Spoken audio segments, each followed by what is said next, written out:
꼭 알아야 할 어제의 뉴스. 미국 본사가 15년 동안 한국 GM에 들인 돈은 1조 원이 안 됩니다. 2002년 대우차 인수 비용 4,300억 원, 2009년 유동성 위기를 막기 위해 투입한 4,900억 원이 전부입니다. 반면 최근 5년 동안만 해도 매년 7천억 원이 넘는 돈을 본사로 가져갔습니다. 적어도 2조 5천억 원 넘게 이득을 본 셈입니다. 대출이자와 연구 개발비 등 수익금을 챙긴 명목도 다양합니다. 하지만 GM 측은 중국 상하이를 아시아 생산 기지로 삼고 한국은 반제품 조립 위주로 운영했습니다. GM이 헐값에 대우차를 산 다음 현금 창고처럼 이용하다가 떠나려 한다는 비판이 나오는 이유입니다. 우리 정부도 조사에 나섰습니다. 금융감독원은 한국 GM이 미국 본사에 낸 연구 개발비 부분을 집중적으로 살펴보고 있습니다. 산업은행은 한국 GM에 대해 재무 실사를 벌일 예정입니다. 하지만 전문가들은 미국 본사까지 살피지 않고서는 한국 GM의 실상을 정확히 파악하기는 어렵다고 말합니다. GM이 우리 정부에 5천억 원이 넘는 증자를 바라는 건 무리한 요구라는 지적도 많습니다. 투자금 형태이기 때문에 만약 회사가 정상화되지 않으면 사실상 돈을 돌려받을 길이 없기 때문입니다. GM이 지역 일자리를 볼모로 삼은 상황에서 우리 정부가 신중하게 대응해야 한다는 목소리가 높습니다. 한일전을 앞두고 꼴리 신소정은 입을 굳게 다물며 의지를 다졌고 주장 박종환은 두 눈을 질끈 감고 선전을 기도했습니다. 간절한 마음으로 나섰지만 초반 집중력이 아쉬웠습니다. 1분 7초 만에 실점했고 우리 선수 한 명이 부족한 상황에서 또 한 골을 허용했습니다. 단일팀의 올림픽 첫 골은 이 피리어드에서 터졌습니다. 미국 출신 귀화 선수인 후수 그리핀이 박윤정의 패스를 받아 골망을 흔들었습니다. 한국인 어머니 이름을 그대로 물려받은 후수 그리핀의 역사적인 골에 머리 감독과 박철호 북한 감독은 나란히 두 손을 번쩍 들었습니다. 진통제를 맞으며 투혼을 불사른 신소정은 눈부신 선방으로 골문을 지켰습니다. 하지만 동점골은 터지지 않았고 종료 8분을 남기고 쐐기골을 내준 뒤 추격을 위해 골리를 빼는 강수를 뒀다가 한 골을 더 허용했습니다. 우리 선수들은 아쉬움에 눈물을 흘렸습니다. 좀만 더 버텨줬으면 조금 동점 찬스를 팀원들한테 줬었을 텐데 끝이라고 생각 안 하고 정말 최선을 다해서 포기하지 않고 해서 일본은 1998년 나가노 대회 이후 13경기 만에 올림픽 첫 승리를 거뒀습니다. 한일전 역사적 첫 승은 다음으로 미뤄졌습니다. 단일팀은 남은 두 차례 순위 결정전에서 첫 승리를 노립니다. 평창 동계올림픽에 참가한 북한 방문단 관련 경비 지출을 의결하기 위한 교류협력추진협의회가 조명균 통일부 장관 주재로 열렸습니다. 조명균 장관은 북한의 올림픽 참가가 올림픽의 성공적 개최는 물론 한반도 평화 분위기에도 도움이 되고 있다고 평가했습니다. 남북관계 개선 그리고 한반도 평화의 어떤 단초가 되는 그런 중요한 화합의 장이 되고 있습니다. 조 장관은 특히 북한이 고위급부터 시작해 다양한 형태로 많은 인원이 방문한 만큼 국제사회와 소통하는 계기가 되면 좋겠다고 기원했습니다. 조 장관 발언은 북한이 예술단이나 응원단, 태권도 시범단 등이 어떤 형태로든 앞으로 국제무대에 진출하는 상황을 염두에 두고 있음을 반영한 것으로 풀이됩니다. 예술단, 선수단, 응원단 다양한 형태로 많은 인원들이 우리 방문을 해서 북한이 평창 동계올림픽을 통해서 국제사회와 소통하는 그런 기회가 되고 문제는 북한의 예술 공연 분야 일꾼들의 기량이 아무리 뛰어나고 국제무대 진출 의지가 강하다고 해도 유엔 안보리 제재 대상이라는 한계에서 벗어날 수 없다는 사실입니다. 다만 우리 정부 입장에서는 북한이 국제무대 진출에 관심을 보이는 것은 비핵화에 대한 북한 설득 가능성을 높이는 요소가 될 수 있다는 점에서 긍정적인 현상으로 평가됩니다. 방송 중간에 좋아요를 눌러주시면 새날팀들에게 큰 힘이 됩니다. 미리 감사합니다. 트위터가 진짜 언론입니다. 예, 설명절이 지금 코앞에 다가와 있기 때문에 오늘 신비님도 나오셨습니다. 신비님? 예, 반갑습니다. 예. 목소리 죽이는 남자. 명절이라고 지금. 죽었어 벌써. 제가 댓글을 해서 그걸 봤다니까. 심쿵사라는 걸 들었다니까. 그게 뭔 말이야? 나 못 봤는데. 심장이 너무 쿵각거려서 죽었다고. 복상사하고 비슷한 거예요. 남자 목소리 듣고 너무 좋아서 가슴이 철컥 내려앉는 다음에 그게 죽었어. 심쿵사. 새로운 영화를 발견했고요. 득템? 득템. 자, 심쿵사. 우리 신비님 나오셨고요. 나머지는 다 소개를 이미 했습니다. 할 필요가 없는 거죠. 이 목소리 한 방에. 아, 신비 외 3인. 바로 이 전방송에서 했기 때문에 같은 날 나가는데 또 해요? 자, 뭐 알겠고요. 자, 명절은 어떻게 되세요? 명절은 어디 가십니까? 예, 갑니다. 내일 오후 4시에 출발합니다. 아, 차 끌고? 예. 그리고 언제 오세요? 렉동이 끌고. 모레 아침 10시에 다시 컴백. 참네. 그 왜 가? 그 왜? 어디길래 그렇게 짧게 갔다 오시는 거예요? 우리 애청자들은 다 아는데 새날 안 들으시죠? 아, 죄송합니다. 장성입니다. 네. 장성에 가면 백양사라는 홍길동 굉장히 유명한 절이 있어요. 그 백양사에 가면은 가을 단풍이 우리나라에 제일 멋있는 곳. 최고죠. 아, 그래요? 그리고 가끔 홍길동이 후예들이 막 날아다녀. 왜 우리나라 내장산. 단풍 중에서 내장산 계열이 가장 단풍이 예쁜데 그 중에 끝자락이 백양사에 있어요. 그게 장성이에요. 진짜 차 끌고 오르락내리락 하면 실제로 쉬는 시간은 거의 없겠네요? 그렇죠. 아. 원래는 제가 막내였기 때문에 시골에 잘 안 갔어요. 근데 이제 큰아들이 돼가지고 안 갈 수가 없어서.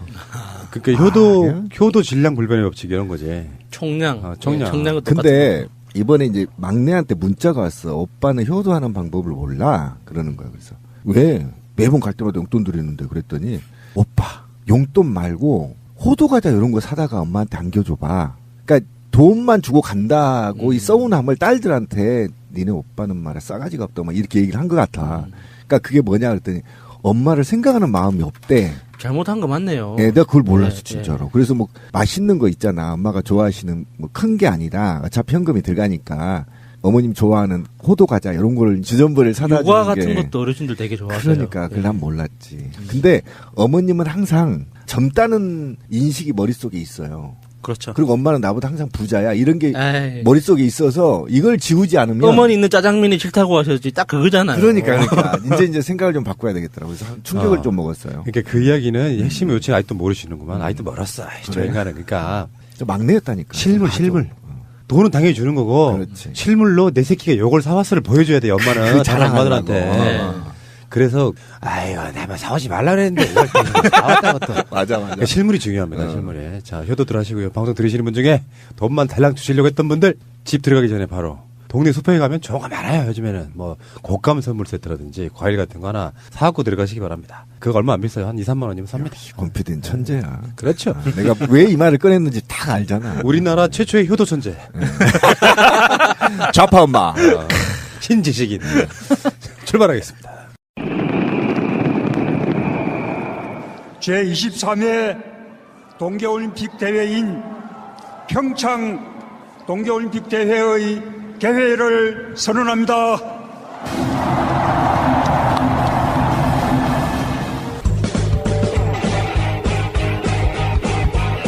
제도로서의 민주주의가 흔들리고 구타는 일은 이제 없습니다. 민주주의가 밥이고 밥이 민주주의가 되어야 합니다.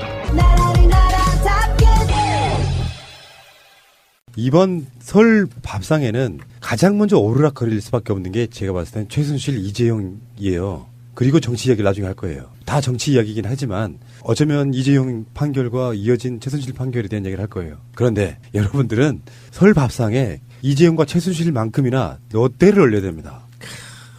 왜냐하면 우리나라 부도덕한 기업의 대명사 같은 거예요. 정치권에 줄만 잘 되면 재계 순위 20위권이던 재벌이 단숨에 5위권으로 올라갈 수 있습니다. 이명박 비리 중에 최근에 수사가 시작됐다는 롯데는 노동자들을 향해서는 그 유명한 갑질들 아주 최고로 빛나시죠. 우리 조카가 지금도 롯데 계열사 커피숍에 알바하고 있어요. 안젤리나스. 5,340원짜리. 딱 그렇게 줘요. 최저시급. 그런 기업이고 그래서 롯데가 지금 창립 51주년 됐는데 신동빈이 법정 구속되면서 충격에 빠졌다 뭐 이런 얘기가 있고 징역 2년 6개월에 지금 실형이 돼서 물론 또 2심에서 집행유예가 나면 또 풀려나요. 그러다가 또 대법원에 가서 또 실형이 확정되면은 다시 또 들어가고 이런 방식일 거라고 생각이 드는데 그런데 이재용이 워낙에 나쁜 놈이다 보니까 롯데의 신동빈은 뭔가 좀 대비 효과로 덜 나빠 보이는 그리고 마치 이재용 대비 효과로 신동빈이 피해자처럼 보이는 이걸 어떻게 할 거야 이게. 자 어쨌든 간에 롯데가 지금까지 경제난 뭐 이렇게 몇 년 전에 신동빈, 신동주, 신격호 뭐 부자들 사이에서 이루어졌던 어떤 사건들 말할 것도 없고 그러면서 자기 기업 이미지를 좋게 하기 위해서 롯데월드 타워에다가 태극기를 게시한다든지 온갖 것들을 다 했죠. 그런데 알고 봤더니 네, 알고 봤더니 워낙에 롯데가 유통 전문 회사이기 때문에 비정규직이 아마 우리나라 기업들 중에 가장 많은 회사에 가까울 거예요. 거기다 커피숍 같은 데 포함하면 아마 그럴 거라고 생각이 들어요. 여러분들이 생각하는 롯데는 어떤 회사입니까? 우리가 평론으로서 이야기하지 말고 롯데를 한번 해고해봐요. 그러니까 일반 시민으로서 쪽발이 기업 뭐 이런 거. 네. 그렇죠. 롯데라는 회사의 지배 구조를 보면 신씨 집안이 일본 광윤사를 지배하고 있고요. 광윤사가 일본 롯데홀딩스와 우리나라 롯데홀딩스를 지배하고 있어요. 걔네들이 다 롯데그룹 자체를 지배하고 있는 거예요. 생긴 것도 닮았죠. 아베하고 신동민. 그런가요? 좀 웃어요. 아씨. 졸라 닮았잖아. 그런 상황에서 사실은 이게 정경유착의 산물이 롯데그룹이에요. 왜냐하면 외국인 투자 회사의 어떤 그 요건도 갖추지 않았고 그 법망을 피해가면서 살짝 불법적인 형태로 해서 이게 롯데그룹이 존재하게 된 거거든요. 그래서 어찌됐든 이 롯데는 참 어려운 숙제입니다. 그냥 문 닫게 만들 수도 없는 거고 당연히 자본주의 국가에서 이 불법적인 거를 다 탈탈 털어가지고 좀 정상화 시켜줘야 되는데 사실 삼성 정상화 시키는 것만큼이나 어려운 회사가 롯데예요. 저는 이게 롯데 하면 생각나는 게 대기업들 중에 제일 더러운 회사라는 이미지가 있어요. 아, 제일 삼성보다 더 더럽나요? 예, 더러운 정도가 어떤 이미지냐면 모든 재벌 집안마다 폭행 사건이 다 있잖아요. 이렇게 철없는 막내 아들이 뭐 술 처먹고 룸에서 뭐 난동 부리고 뭐 이런 그 사건들이 꼭 하나씩 있는데 하나그룹이 대표적이잖아요. 야구방만이. 예. 근데 롯데그룹은 그런 스토리들 중에서도 가장 지저분하고 이 쪽팔리는 거 있죠. 양아치 같이 도로에 가던 차 세워서 막 집단 린치를 한다거나 음주운전하면서 지가 사고 내놓고 배째라식으로 한다거나 하는 그런 그러니까 롯데그룹이라는 것만 빼면 완전 개생양아치인데 나중에 알고 보니 롯데그룹 자손인 거예요. 그래서 이것들이 왜 그러나라는 걸 이제 그 자라오면서 케이스를 보니까 명정님 말씀하신 것처럼 롯데그룹은 우리나라 재계 서열에서는 큰 게 뭐 상위 그룹은 아니었지만 이게 귀에 걸면 귀걸이, 코에 걸면 코걸이식으로 최저적인 뿌리 기업이 일본에 있으니까 그 외국인 투자 관련 법률이 필요할 때는 외국인 회사처럼 행동하고 내국인의 법이 필요할 때는 내국인의 법률을 요구하는 이런 방식으로 양쪽을 다 가지고 놓은 거예요. 세금 문제도 그렇고. 그래서 이게 생활 속에서 롯데그룹을 피해보려고 애를 많이 써도 힘듭니다, 사실. 껌 한 통도 거의 독점이잖아요. 껌 같은 경우는 롯데가. 음료 같은 경우도 음료도 그렇고. 그렇죠. 맥주 뭐 이런 식품이나 뭐 주류 같은 경우도 그렇고. 그래서 이게 너무 볼 때마다 스트레스 받아요. 롯데는 진짜. 껌이라면 역시 신비껌. 많이 씹어야겠어요. 아니 근데 뭐 아저씨들이 생각하는 롯데와 제가 생각하는 롯데는 좀 달랐어요. 뺀질거려 보세요. 제가 또 새로운 캐릭터인데 여기서 아저씨는 신비가 빠지는 거냐? 88년생이니까 오케이 좋아. 그 이 세 사람의 아저씨들과 네. 최명길 지역구가 송파 을인가? 그렇죠. 제가 그 지역구에 살 때거든요. 그러면 대학교 초년생 때니까 그때 이제 그 지역에 살면은 그때 잠실역에 롯데 백화점이 있었고 롯데월드가 되게 크게 있었어요. 그래서 집에서 되게 가깝고 그때는 롯데백화점에 롯데 셔틀이 있었어요. 그래서 그 근처에 아파트까지 셔틀버스가 다 가는 거예요. 그러면 잠실역에서 내려서 버스 갈아타고 하는 거 없이 무조건 백화점으로 가는 거예요. 잠실역에서 연결이 돼 있으니까. 그럼 백화점에서 이것저것 막 사고 셔틀 타고 바로 집 앞에까지 데려다 주니까 거의 롯데와 나는 하나의 몸이 돼서 매일매일 롯데를 안 가는 날이 없었거든요. 그렇게 되면 나중에는 저희 동네 애들은 막 그 롯데월드 연간 회원권 있죠. 이런 걸 끊어서 그냥 아무 때나 가서 놀고. 역시 MB 후배는 다르네요. 그 좀 하지 말라고. 이게 그 지금 마차님이 얘기한 것 같은 그런 게 있어요. 뭐냐면 우리나라 대기업 중에 특히 삼성은 삼성동의 자신들의 그 본거지를 꾸미기 위해서 엄청난 노력을 했는데 현대한테 뺏겼어요. 완전 부지. 그런 게 있었고 송파는요. 롯데그룹이 완전히 장악한 동네입니다. 모든 유통, 소비 문화 모든 거를 다 송파그룹을 장악하고 있는 게 롯데그룹이거든요. 그런 어떤 기업적인 특성의 어떤 영향이라고 봐요. 자, 근데 신동빈이 지금 2년 6개월 실형받으면서요. 롯데가 굉장히 곤란해졌어요. 그냥 뭐 총수가 그 그룹을 지배를 못한다 이런 거 차원이 아니에요, 지금. 신동빈이 구속되면서 일단은 이런 게 있어요. 롯데호텔 상장 부분인데 롯데그룹이 관광화학 계열사를 지주회사 체제로 편입하기 위해서 중간 지주회사격인 호텔 롯데를 상장해야 되는데 신동빈이 구속되면 이게 불가능해집니다. 왜 그러냐면 상장 규정에 회사의 경영 투명성을 주요 심사 요건으로 두고 있어요. 그래서 신동빈이 뇌물 공여로 실형을 받은 상황에서는 심사 통과 자체를 자신할 수 없다. 불가능하죠. 이런 부분이에요. 엄청 타격이 큰 거죠. 롯데 입장에서. 근데 일단 총평을 좀 해야 되겠는데, 그러니까 최근에 이제 롯데가 신동빈이 구속이 되면서 2년 6개월 되면서 제가 볼 때는 이게 최순실 판결과 맞물려서 이재용이 때문에 지금 불똥이 튕긴 것이거든요. 신동빈 회장이 이재용에 비해서 지금 구속이 된 상태에서 좀 측은지심이 있단 말이에요. 그래서 언론들이 어쨌든 이런 롯데와 관련된 측은지심으로 기사들이 좀 나오는데 저는 이게 굉장히 큰 프레임이 지금 작동되고 있다고 보거든요. 그러니까 이재용을 내보내고 신동빈을 넣음으로 인해서 국민들의 대기업에 대한 정서를 상쇄시키는 역할을 했다. 그리고 최순실이 20년의 중형이 맞물려 있으면서 그 뒤에 이재용을 숨기기 위해서 대기업을 시범적으로 지금 신동빈을 구속했는데 제가 우리 패널분들한테 묻고 싶어요. 신동빈이 2년 6개월이 많은 건가요? 이 정도 특혜, 지난 20년 동안 MB한테 특혜를 받고 제2 롯데월드 타워를 건립하는 데까지 20년 걸렸거든요. 네.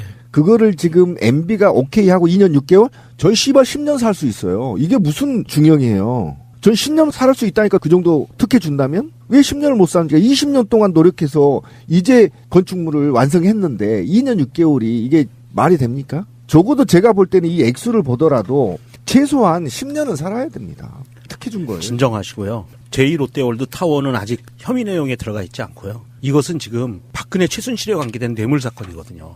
그래서 이제 그거만 받은 거고 롯데월드 타워는 추후 수사 계획에 있어요. 아, 그래요? 그때 또 판결 나올 겁니다. MB 관련해서. 그러면 한 10년 살아야죠. 근데 지금 이게 뇌물 공여죄가 확정이 되면 대법원에서 롯데월드 타워점에 있는 면세점에 특허가 있대요. 특허가. 네, 영업권 특허라고 부르죠. 네. 그거를 이제 취소될 가능성도 있다 그래서 기본적으로 왜 있잖아요. 기업이라는 게 주력 기업 있고 뭐 지주회사 있고.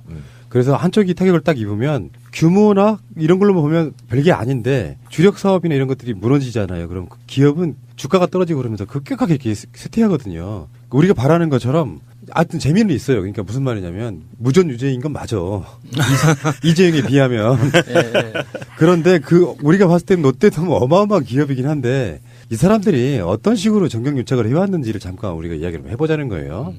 롯데의 정경유착의 시작은 언제일까요? 당연히 신격호 회장 아니겠어요? 그렇겠죠. 예. 롯데라고 하는 그룹이 갖는 그 상징성 일단은 일본 기업 이렇게 사실 느낌이 있지 않습니까? 제1교포인 신격호가 열심히 일궈가지고 사실 일본에서는 아무 그 기업도 아닌 기업 같은 느낌인데 한국에서는 정경유착이 통하면서 기업을 훨씬 많이 키워서 지금은 일본 롯데와 한국 롯데가 역전된 느낌 그거죠. 네, 박정희가 그 신격호를 그렇게 좋아했다고 하잖아요. 그래서 그 명동에 롯데백화점 건설할 때 사실 그때 그 서울 시내에 백화점 건설하는 거를 이 교통 혼잡 문제 때문에 이 시정책 차원에서 안 해주는 게 일단 기본 방침이었는데 굉장히 창조적으로 박근혜의 창조경제가 그때 탄생했는지 몰라도 롯데 쇼핑이라는 이름으로 백화점이 아니라 쇼핑센터라는 명분으로 지금 현재의 그 롯데백화점 그 자리에 그 건물을 허가를 내줬다는 거잖아요. 그 허가를 내주도록 드라이브를 적극적으로 밀어준 사람이 노골적으로 밀어준 사람이 박정희라고 합니다.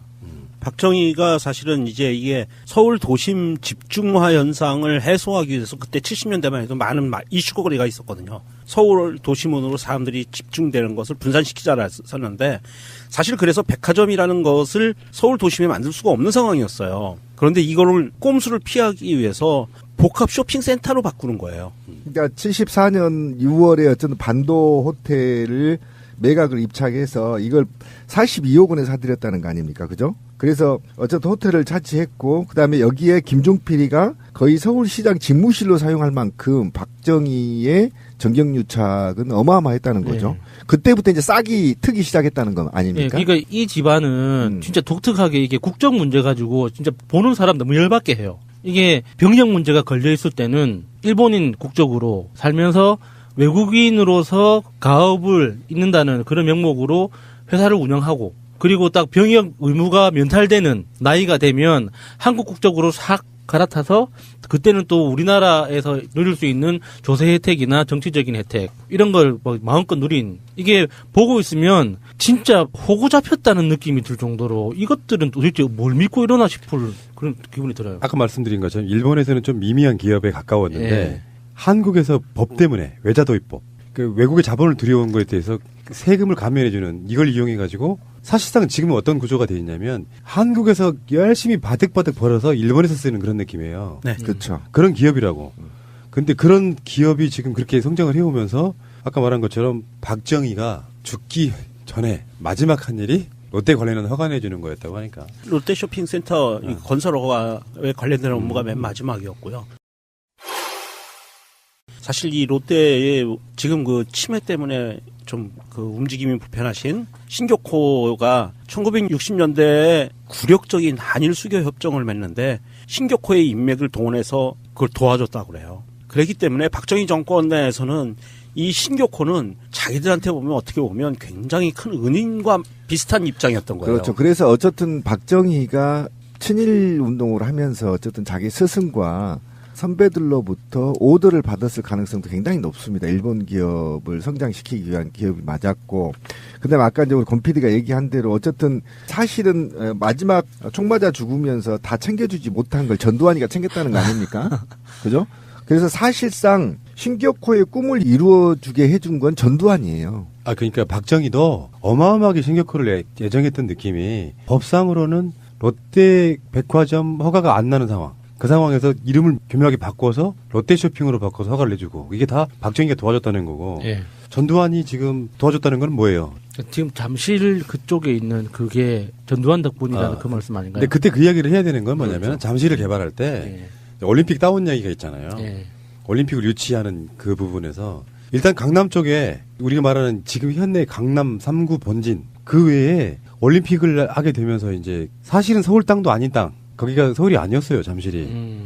하남 뭐 이런 거기였다고. 거기를 서울로 이렇게 늘리면서 잠실에 올림픽 주경기장이 세워지죠. 그리고 거기에 부수적인 것이 들어가면서 그때 개발을 할 때 거기만 달랑 오면 안 되잖아요. 그러니까 사실상 롯데월드 쪽에 있는 그 잠실 땅을 사실상은 개발할 수 있게끔 도와준 거죠. 그러니까 롯데에 몰빵을 해준 거죠. 현실적으로 보면. 어쨌든 그 손정묵 교수가 확정한 것은 전두환 때 이제 국보위 때 이게 강남 개발이 진행이 됐거든요. 그런데 여기에서 사실은 지금 문제가 되고 있는 제2롯데월드 부지 있죠. 26,000평. 그때 전두환 정권 때 받은 거예요. 실제 이제 악의 뿌리가 여기서부터 시작되는 겁니다. 그러니까 그때는 사실은 전두환의 통치 자금이 거의 다 이 신격호에서 나왔을 가능성이 굉장히 높다고 보는 거죠. 그만큼 했었고 이게 왜 이렇게 전두환과 연결이 돼 있냐면 사실은 김종필 때 한일 수교 문제와 관련해서 마쿠 협상에 사실은 신격호가 깊게 관여돼 있다는 거 아닙니까? 그러니까 그런 관여된 상태에서 군사 쿠데타 이후에 군부 애들이 일본과의 교류를 누구를 통해서 할 수 있었느냐? 바로 신격호였거든요. 그러니까 신격호가 계속 12.12 사태 이후에서도 계속 권력의 실세로 사실은 작동을 계속 하고 있었고 거기서 뒤에 검은 돈들을 계속 대주고 있었고 통치 자금들을 대줬다는 거죠. 신격호가 11월 달에 그러니까 87 항쟁이 일어난 11월 달에 전두환을 독대를 해요. 그렇죠. 대통령이 임기 말이지. 그리고 나서 한 달 후에 정부가 그 롯데 부지를 다 불화해를 해준 거거든요. 근데 그때 한 달 전에 독대한 거 많이 번 스킬 아닙니까? 이재용이 박근혜를 독대하고 이런 거 있잖아요. 네. 그렇죠. 독대해서 50억을 준 거예요. 50억. 맞아요. 그 당시에 87년도에. 그 당시 50억이면은 지금으로 치면은 어느 정도 되는 걸까요? 500억? 500억은 더 되죠. 넘겠죠. 현금으로 줬을 거 아니야. 총 중계 150억이에요. 그렇게 포함해가지고 총 준 게 150억. 그러니까 전두환한테 준 게 뇌물이 그냥 그때는 정치자금이라고 했는데 뇌물이죠. 그렇죠. 뇌물이 총 150억이 전두환한테 건너갔고요. 롯데로부터. 신격호 한 사람이 줬다고 알려진 게 150인 그렇죠. 지금까지 알려진 게 150억인데 문제는 이제 그렇게 돈을 받고 나서 제2롯데월드 부지 이런 땅들을 정부한테 불화를 받습니다. 그런데 그 불화받은 게 시세의 반값의 불화를 받아요. 그렇죠. 그 불화받은 금액이 얼마냐? 그러니까 자기가 이득 본 금액이 800억이 넘어요. 150억 주고 800억. 그러니까 그렇죠. 남는 장사죠. 괜찮네요. 굉장히 나쁜 짓을 맡아 하던 기업이었던 거죠. 더 골 때리는 게 신격호 같은 사람들이 전두환 노태우만 챙겼겠어요. 야당 인사도 챙겼다고. 김영삼하고는 지역적 기반이 똑같잖아요. 그러니까 김영삼의 아들인 현철 씨의 장인 김웅세 씨를 롯데물산 사장으로 끌어들입니다. 이명박 때 이명박의 동기동창을 끌어들이는 거랑 똑같아요. 장경택을 끌어들이는 금융사 거랑. 뭐 찍어 놓고 막 그런 것처럼. 근데 그 당시에 지금 말하면 제1롯데월드 있잖아요. 그때 100층이 넘는 고층 빌딩을 허가해달라고 하는데 안 들어줘요. 와, 이거 그럼 굉장히 일찍부터 그렇죠. 설계를 했었네요. 그렇죠. 90년부터. 예, 90년대부터 시작된 거예요. 그리고 성남 비행장 때문에라도 그때는 김영삼 때는 그게 안 됩니다. 그래서 김대중 정부 때 또 노력을 해요. 근데 또 퇴짜 맞았어요. 노무현 정부 때 노력을 해요. 또 퇴짜 맞았어요. 아니, 퇴짜 맞은 게 너무 당연한 거잖아요. 진짜 이게 아무것도 모르는 사람이 봐도 공군부대 옆에 100층짜리 빌딩이 올라간다는 게 말이 됩니까, 그게? 그게 뭐 공군부대로부터 뭐 거리가 50km, 뭐 80km 정도 떨어져 있다면 뭐 검토라도 한번 해볼 수 있을지 모르겠는데 바로 붙어 있어요. 활주로 끝하고 몇 킬로 차이도 안 난단 말이에요. 그런데 그런 위치에다가 100층이 넘는 고층 빌딩을 올린다는 것 자체가 상식적으로 말이 안 되는 그러니까 거죠. 또 간단히 말하면은 박정희, 전두환, 노태우, 김영삼, 김대중, 노무현 이 정권에서 안 내주는 거를 이명박에는 해주는 거예요. 그러니까 이게 종로구 저 청와대 근처에 반경 몇 킬로 안에는 건축구로 치면 5층 이상 못 올리게 돼 있어요. 그렇죠. 그러니까 그 높이로는 보통 일반 건물의 3층 반 정도? 그래서 억지로 이렇게 천장 높이를 낮추면 5층까지 이렇게 끼워 맞출 수는 있는데 그 이상 건물을 못 올리게 돼 있거든요. 그 다 그 안보 문제, 보안 문제 때문에 그런 거란 말이에요. 근데 거기에 경복궁 옆에다가 100층짜리 빌딩을 올린다고 생각해 보세요. 그게 말이 돼요, 그게? 그러니까 그 제1롯데월드를 만들기 위해서 그렇게 노력했기 때문에 정권이 바뀔 때마다 가장 실세가 누구냐에 줄을 대가지고 계속 그렇게 했지만 다른 건 몰라도 국방 문제에 관련된 부분이라서 제1롯데월드는 허가가 안 났는데 이명박 때 있잖아요. 롯데가 그런 식으로 많이 하죠. 그러니까 호텔 롯데 자체가 워낙에 우리나라 중앙 핵심부에 있잖아요. 가장 가까운 호텔이야. 고급 호텔 중에서는. 네. 근데 거기다가 이명박 같은 애들이랑 이제 줄 바로 딱 대면은 후보님, 당선자님, 우리 스위트룸 쓰십시오 하고 아예 한 층을 비워주는 거예요. 31층 전체를 빌려줬다는 거죠. 그때 왜 그 서울시장일 박근혜 때. 때도 롯데호텔 스위트룸이 박근혜 전용실이 있었냐 없었냐 거기서 누구를 만났냐 이런 그렇죠. 게 그 있었어요. 얘기로. 여기 롯데호텔 31층 스위트룸을 실제로 한번 봐야 되는데 그래야 이 분노가 이렇게 제대로 올라올 텐데 안타깝네요. 예, 롯데호텔 31층 스위트룸을 이명박이 대통령이 되기 전에 경선 시절부터 이게 캠프로 쓰게 내준 거예요. 그래서 계속 그런 행위가 있어 왔는데 나는 이명박의 죄를 추궁할 때 곁다리로 이거는 분명히 파야 된다고 봐요. 그렇죠. 이게 뇌물성이 있느냐 아니냐. 정확하게 이명박 캠프로부터 결산을 받았으면 뇌물은 아니죠. 겉으로 보기에. 그러니까 근데 결산을 안 받았으면 이건 100% 뇌물이거든요. 그러니까 이명박이 어떻든 롯데호텔 31층 스위트룸에서 인수위 시절에 당선 시절에 조각을 여기서 했다. 거기서도 했고요. 예. 여기서 했다라고 한다면 사실은 롯데에 입김이 좀 들어갔다는 얘기가. 이게 정확하게 정산한다는 게 불가능해요. 그렇죠. 그 스위트룸이 정말 1, 2년 전에 한 몇 달 전에 예약해서 할인해도 한 4, 500만 원 정도 하고 1박에. 이게 시즌에는 2, 3천만 원까지 올라갈 때도 있어요. 아, 가고 싶다. 근데 그런 1박에 1,000만 원이 넘는 그런 층을 몇 달 동안 썼다는 게 그 정산하면 얼마를 받으라고 그러면. 그러니까 정권 때마다 굉장히 노력을 많이 했는데. 자, 그런데 문제는 여기에서 이제 롯데가 이들에게 조각할 때 이 정보를 감청을 안 했겠냐는 겁니다. 그러니까 제가 지금 의혹을 의외로 던지는 것은 지금 가장 큰 문제는 롯데가 어쨌든 123층인가요? 제2 롯데월드를 지을 때 과연 이 문제가 무엇이었는지를 20년 동안 다 알았을 거란 말이에요. 그렇죠. 예. 군부 내에 반대 세력들을 제거하는 데 역할을 했을 거란 말이에요. 그러면 이때 바로 제가 볼 때는 군 내에 반대 세력들을 제거하는 계획이 여기서 분명히 있었을 거다. 아, 롯데발 미림팀이 있었을 예, 거다. 미림팀이 분명히 있다. 저는 이거 분명히 말씀드리고요. 그리고 이후에 그 결과에 어쨌든 군부 반대한 사람 다 숙청당했잖아요. 숙청당하고 나서 이거 허가 나간 겁니다. 네. 맞아요. 여기에서부터 악의 씨앗이 시작됐다. 신동빈이 징역을 이렇게 본인이 실형을 그 자리에서 받을지를 몰랐다고 사람들이 생각을 다 하잖아요.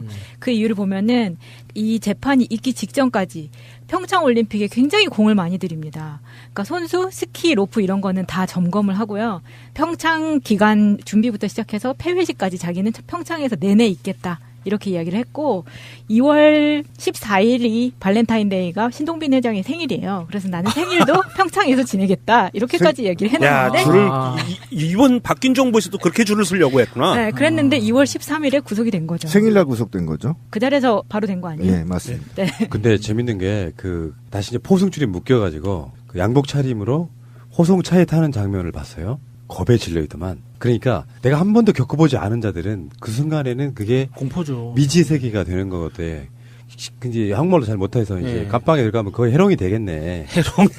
그리고 또 깜빵에 가면 쪽발이들은 좀 혼나야 돼요. 이더디 맞대요. 아 근데 아마 모르긴 해도 범털이기 때문에 독방 쓸 거라고 보는데 호화 독방을 쓰고 그러면 안 되는데 왜 우리 그걸 당연히 받아들이지? 아, 그 정도 지금 국민정서 안 됩니다. 호화 독방 못 줍니다. 아니요, 이게 공거방에 들어가면 네. 맞을 수가 있어요. 아 그러니까 해롱이 밑으로 들어가서 지금 빨래나 이런 것도 좀 하고 그래야 되는데. 내가 자대 듣게.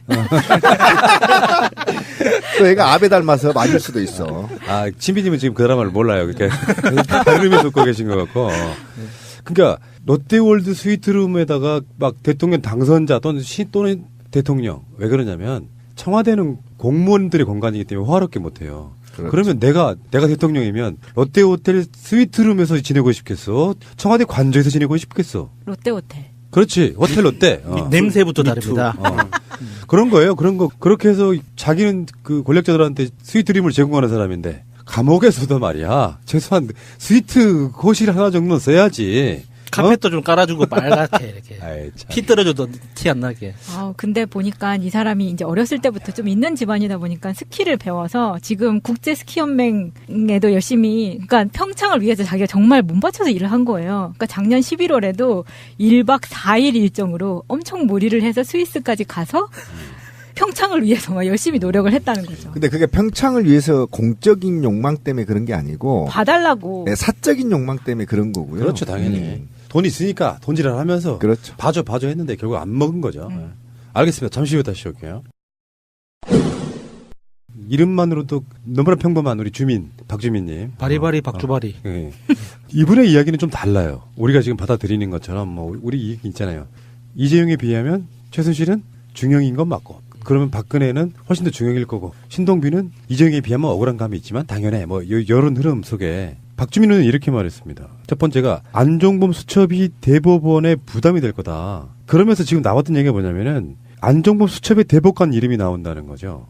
그래서 이게 부담을 덜기 위해서라도 별거 아니라고 대법원이 판단을 내려줄 가능성이 있다는 거예요. 그러니까 안종범 수첩의 증거 능력을 최대한 격화시킬 가능성이 있다는 뜻이잖아요. 이분이 이제 팟캐스트 출연 많이 하시면서 상당히 이제 음모론자가 돼가고 있어요. 그런데 지금 국정농단 사태의 재판에서 유일하게 안종범 수첩이 증거 능력을 인정받지 않는 게 정영식 재판관이에요. 그러니까 나머지는 다 됐는데, 문제는 지금 권 PD가 날카롭게 지금 지적을 했는데, 안종범 수첩이 대법원이 부담해서 자칫 무죄의 가능성이 있다라고 지금 의심할 수밖에 없는 게 뭐냐면, 최준실 재판에서요, 사실은 이재용이의 면죄부를 주는 것들을 다 뺐어요. 한번 봅시다. 그러니까 22개인가요? 2개인가 중에 다 인정을 했는데, 이 재판부도 김세윤 부장판사도 지금 삼성 승계 부정청탁은 인정받지 않았거든요. 그죠?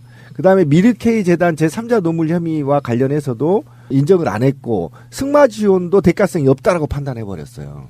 그러면 안종범 수첩은 인정했다고 하더라도 이후에 대법원에서 삼성 승계가 부정청탁이 아니더라고 얘기해버리면 어떻게 풀리냐면요.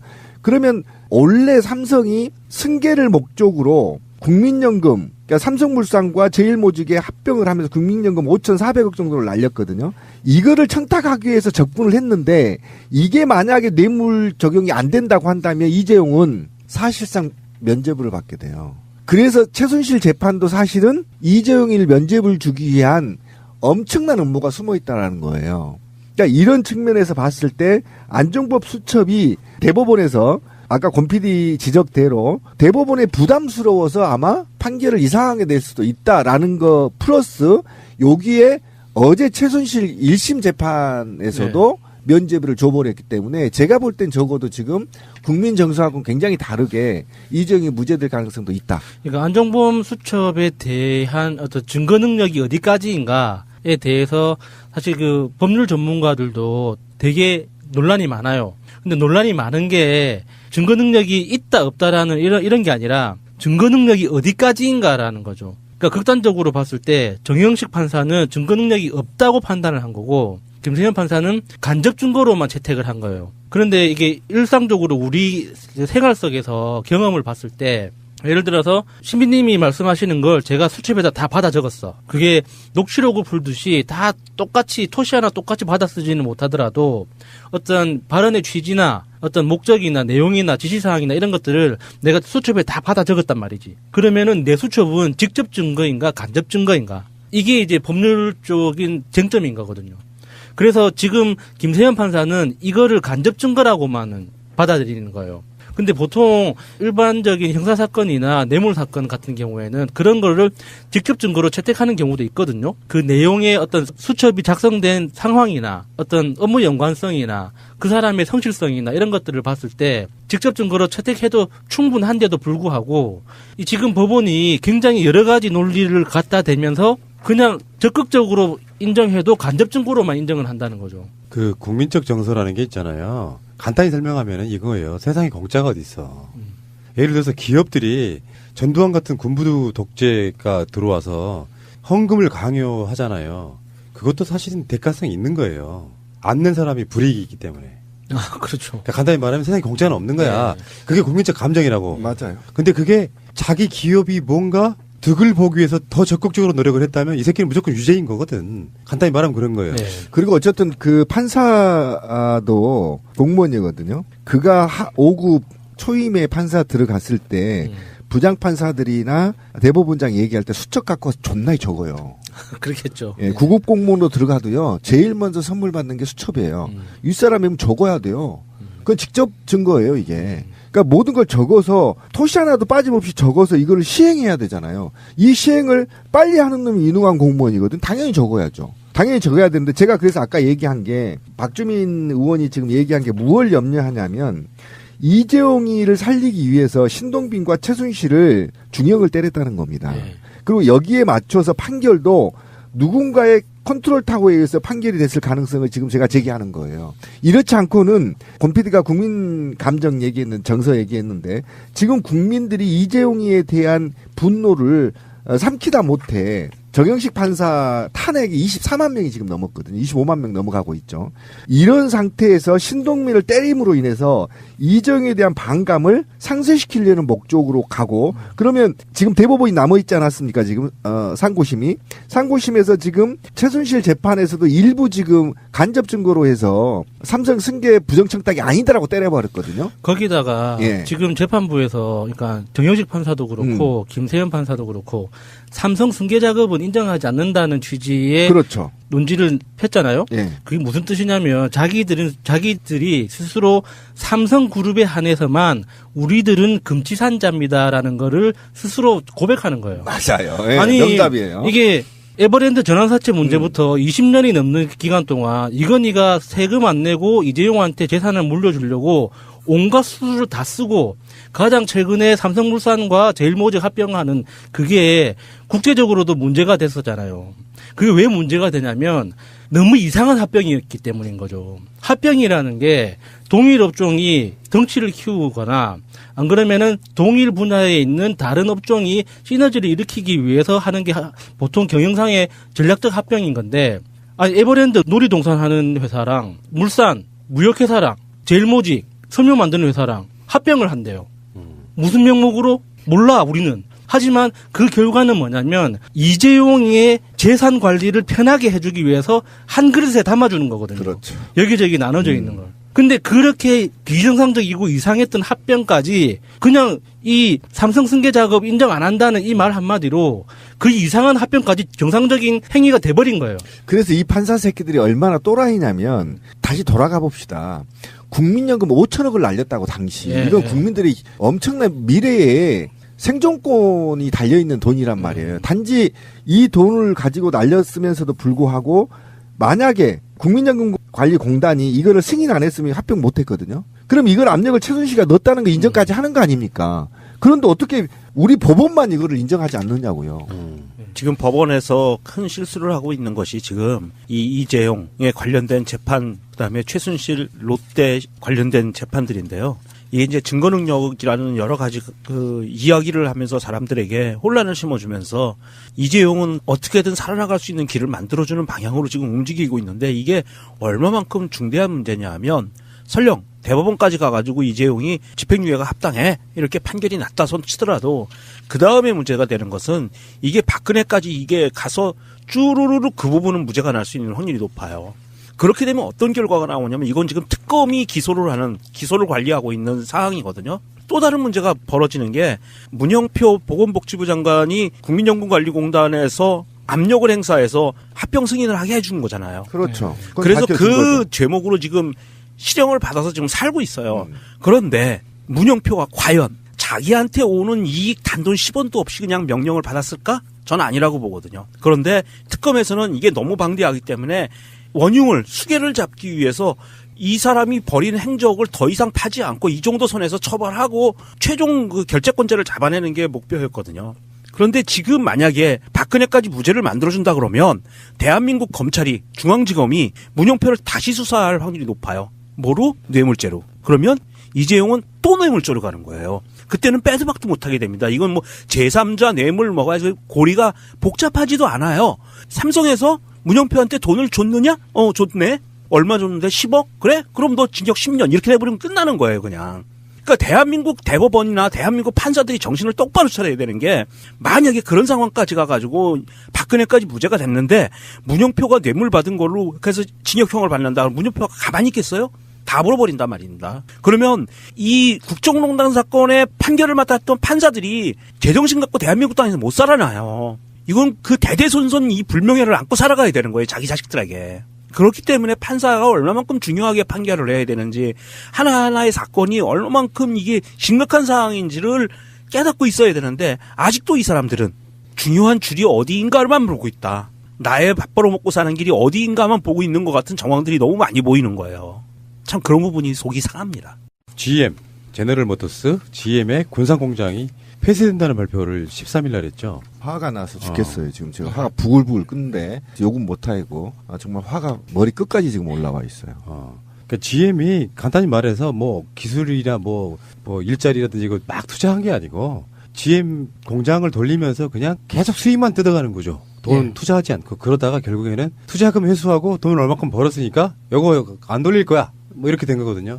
그러니까 지금 화가 나는 이유는 GM이 한국의 대우를 인수하면서 총 들어가는 금액이 실제 현금이 1조 정도 됩니다. 다 합쳐서. 그런데 지난 대우를 인수하고 GM이 돈 벌어간 게 3조가 넘어요. 현금으로? 예, 현금으로 3조가 넘습니다. 그러면 이 현금 3조만 빼고 나머지는 뭐냐면 지적 재산권 어떻게 할 거예요.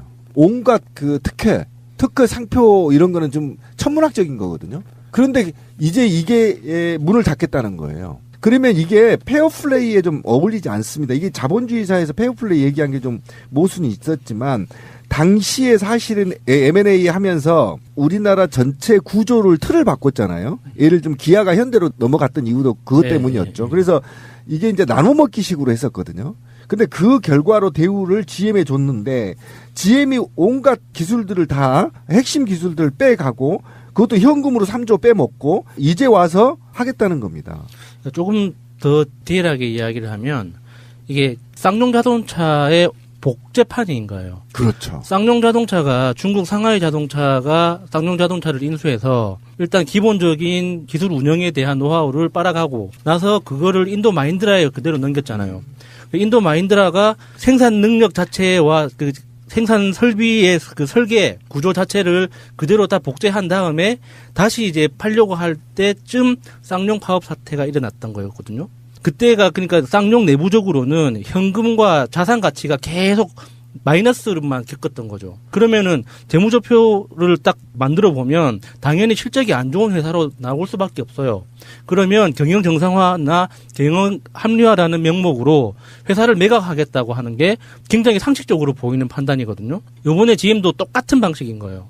처음에 인수할 때 자신들이 매입한 그 자산들에 대해서 부채를 끼고 본사에서 매입한다는 명목으로 인수한 다음에 GM으로 들어오는 현금 수입들 중에 최소 5천억에서 많게는 8천억을 연초에 먼저 가져갑니다. 그래서 나머지 기간 동안 영업을 하면 열심히 영업해가지고 GM에서 가져간 현금 수익만큼의 영업이익을 달성하면 재무제표상으로는 약간 마이너스가 되든가 안 그러면은 약간 플러스가 나는 거예요.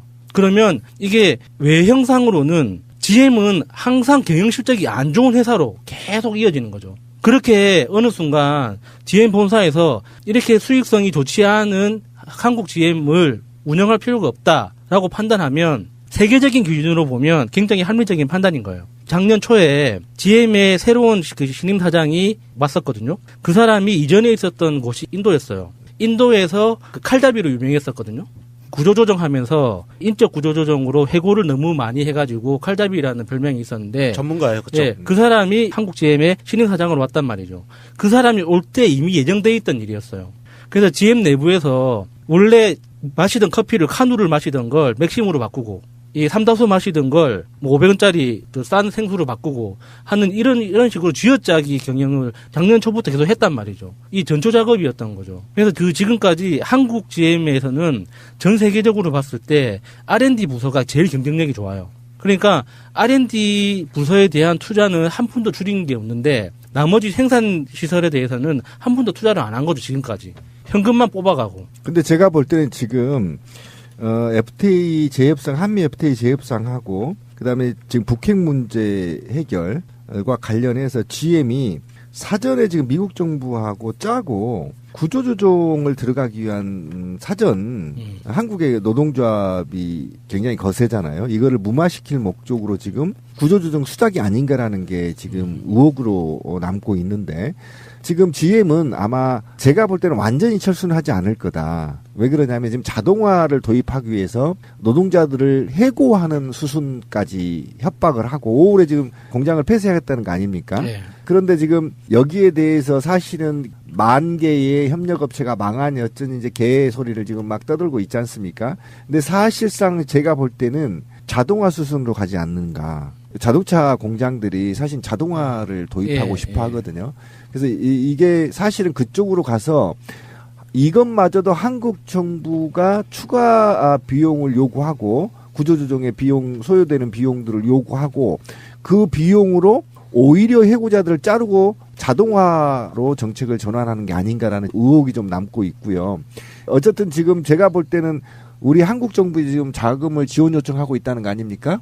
그것도 정상적인 방식으로 안 하고 지금 공중전으로 지금 하고 있다는 거 아니에요? 그래서 2,000명 자르기 싫으면 5,000원 내놔라 이렇게 지금 협박하고 있다는 건데. 근데 이게 전반적으로 GM이 너무 무례하고 최근에 어쨌든 트럼프의 한미 FTA 재협상과 관련해서 굉장히 이게 맞물려 있어서 자칫 잘못하면 GM한테 말려서 오히려 끽소리도 못하고 좀 넘겨주지 않겠느냐라는 정부 생각이 관계자가 들어요. 이 이야기를 듣는다면 꼭 명심해 줬으면 하는 게 한국 GM은 절대 철수 안 합니다. 제 얘기가 그 얘기예요. 왜냐면은 전 세계에 GM R&D 센터가 3군데가 있는데 그 중에 한 곳이 한국이거든요. 3년치 R&D, 한국 R&D 예산 3년치 예산으로 나머지 한 군데 예산을 쓰는 거예요. 그렇죠. 그 정도로 한국 R&D 센터가 ROI가 굉장히 좋아요. 그런데 R&D 센터는 생산 공장과 같이 맞물려 있지 않으면 R&D 효율이 떨어지거든요. 그렇죠. 그래서 GM이 한국 R&D 센터를 절대 포기할 수가 없는 곳이에요. 그래서 한국 GM이 이게 뭐 우리한테 이런 식으로 군산 공장을 폐쇄하면서 협박은 가능하지만 결국에 아쉬운 건 GM이거든요. 그래서 GM에 끌려다닐 필요가 없다는 거예요. 그리고 또 하나의 의혹은 어쨌든 회계부정과 관련해서 지금 금감원이 냄새를 맡고 있는 건데 그것과 관련해서 또 빅딜설이 또 나오고 있거든요. 그래서 정말 우리 말씀하신 대로 저는 이번만큼은 GM의 버르장물을 좀 확실하게 고쳐놨으면 좋겠다 그런 생각이에요. 그 부분이 약간 좀 어려운 부분이 사실 없잖아 있어요. 이게 좀 더 넓게 봐야 되는 부분이 있는데 GM이 원래 디트로이트가 고향이잖아요. 그런데 얼마 전에 트럼프가 GM을 디트로이트로 돌아오도록 하겠다라고 딱 못 박아버렸어요. 그런 상황에서 지금 GM이 한국에서 군산 공장을 경영난 때문에 폐쇄하겠다. 그리고 한국에서 철수할 수도 있어. 자금 지원 안 해주면. 라고 얘기를 하고 있는 상황인데요. 돈 빼먹으려고. 네, 정부 지원으로 인해서 자금 경영난을 조금 해소해보겠다라는 의도예요. GM의 의도는. 그런 의도를 갖고 있는데 문제는 군산 공장을 올해 5월에 폐쇄하는 거로 결정을 내렸는데 GM의 그 경영 구조 자체를 보면 군산 공장이 가장 생산성이 낮은 공장인 건 맞아요. 20%밖에 가동률이 안 된다고 하니까 이거는 뭐 문 닫아야 될 정도의 심각한 공장인 건 맞는데 문제는 이게 시작이라는 거죠. 그다음에 또 어디 있죠? 부평 공장이 있어요. 인천에. 전 세계적인 GM 공장 중에서 가장 효율성이 좋다고 하는 인천 부평 공장을 못 버린다? 아니요. 버릴 수 있다고 봐요. 저는. 왜냐하면 미국으로 돌아가는 트럼프와의 협상에 의해서 과감하게 버릴 수도 있어요. 이 사람들은 자기들이 뽑아먹은 거 다 뽑아먹었다고 생각하면 버립니다. 그래서 이러한 것을 예측했기 때문에 IMF 당시에 GM 대우가 망가져서 부도가 났을 때 인천에서는 이런 이야기가 나왔었어요. 인천 시민 펀드를 만들어서 대우를 인수하자라는 운동이 있었는데 거기까지 가지를 못했어요. 얘기만 나오다가 말고. 그러면 저는 이런 제안을 하고 싶어요.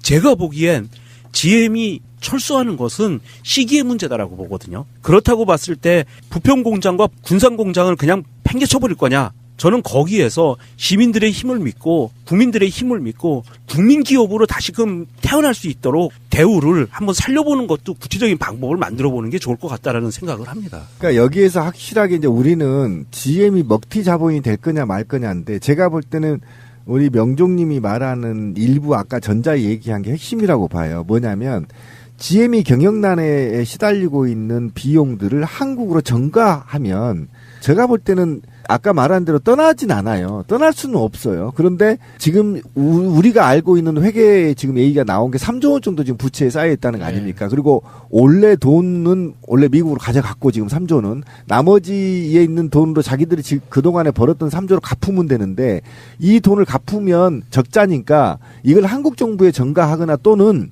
감면해달라고 요구하는 게 굉장히 높습니다. 제가 볼 땐 트럼프가 거기에 협박을 한 거고 지금 한국 정부나 일부 한국 언론들 자유한국당 같은 새끼들이 여기에 협작을 해서 지금 혈세를 빼먹으려고 하는 거란 말이에요. 그래서 저는 다시는 한국에서 먹튀 자본이 생기지 않도록 이번에 그냥 싹쓸이 해버려야 된다. 제대로 감사하고 제대로 세금 내게 하고 그냥 트럼프도 지금 그렇게 하고 있거든요. 한국 정부에. 우리도 그렇게 하자. 나갈 때면 나가라. 그럼 아까 말한 대로 국민기업으로 만들자 다시. 저는 그런 생각입니다. 그래서 저는 이번에 절대 GM한테 혈세로 지원하거나 또는 뭐 3조 원의 부채를 또 감면해주거나 이런 개 같은 짓은 안 했으면 좋겠다, 저는. 자유한국당이 논평을 냈는데요. GM이 저렇게 되도록 문재인 정부는 뭐 했냐라고 공격을 합니다. 진짜.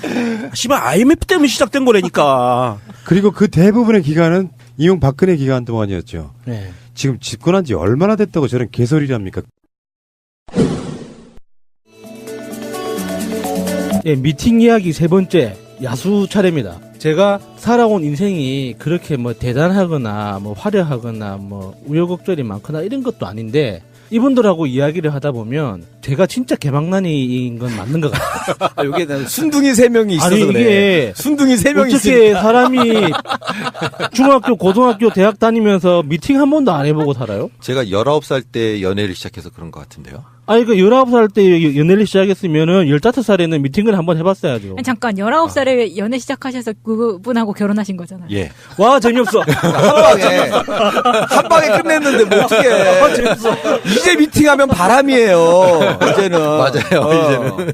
바람, 불륜 다 안 좋은 나라들이 따라옵니다. 아니, 제가 중학교 3학년 때 처음 미팅을 했었거든요. 그때 그런 거 이제 아까 그 이야기하셨던 소지품 내에서 파트너 정하고 그런 게 이제 한참 TV에 많이 나왔었단 말이에요. 그래서 친구들끼리 한번 미팅을 해보고 싶다, 저런 걸 해보고 싶다, 뭐 이런 이야기를 하다가 우연찮게 이제 옆 학교 친구, 그러니까 같이 성당 다니던 친구의 친구들하고 이렇게 5대5였나 4대4였나 이렇게 멤버를 짜가지고 미팅을 하자 이렇게 된 거예요. 그래서 그때 미팅 자리에서 제일 말 많았던 친구 있잖아요. 여자아이들 중에 말이 제일 많고 활발했던 친구하고는 아직도 친구예요.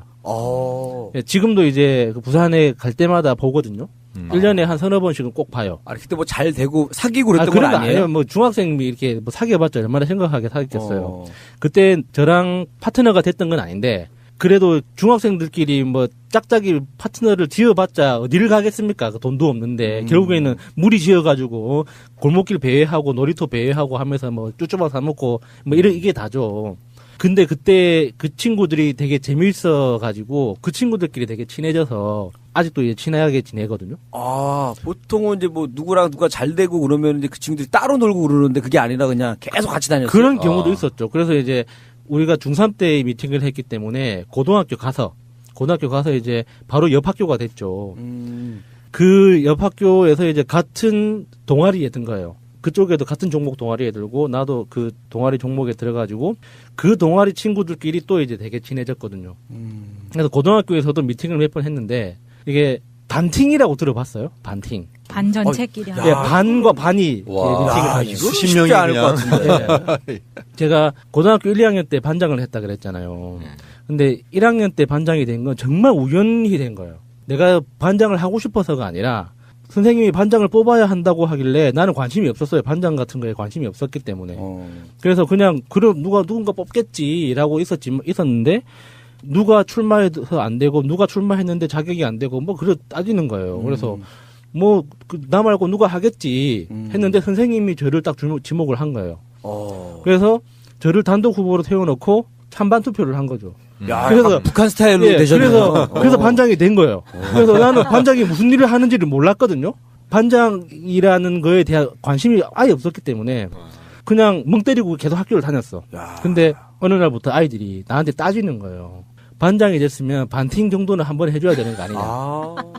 그래서 나는 반팅이란 말을 모르니까 뭔 개소리냐.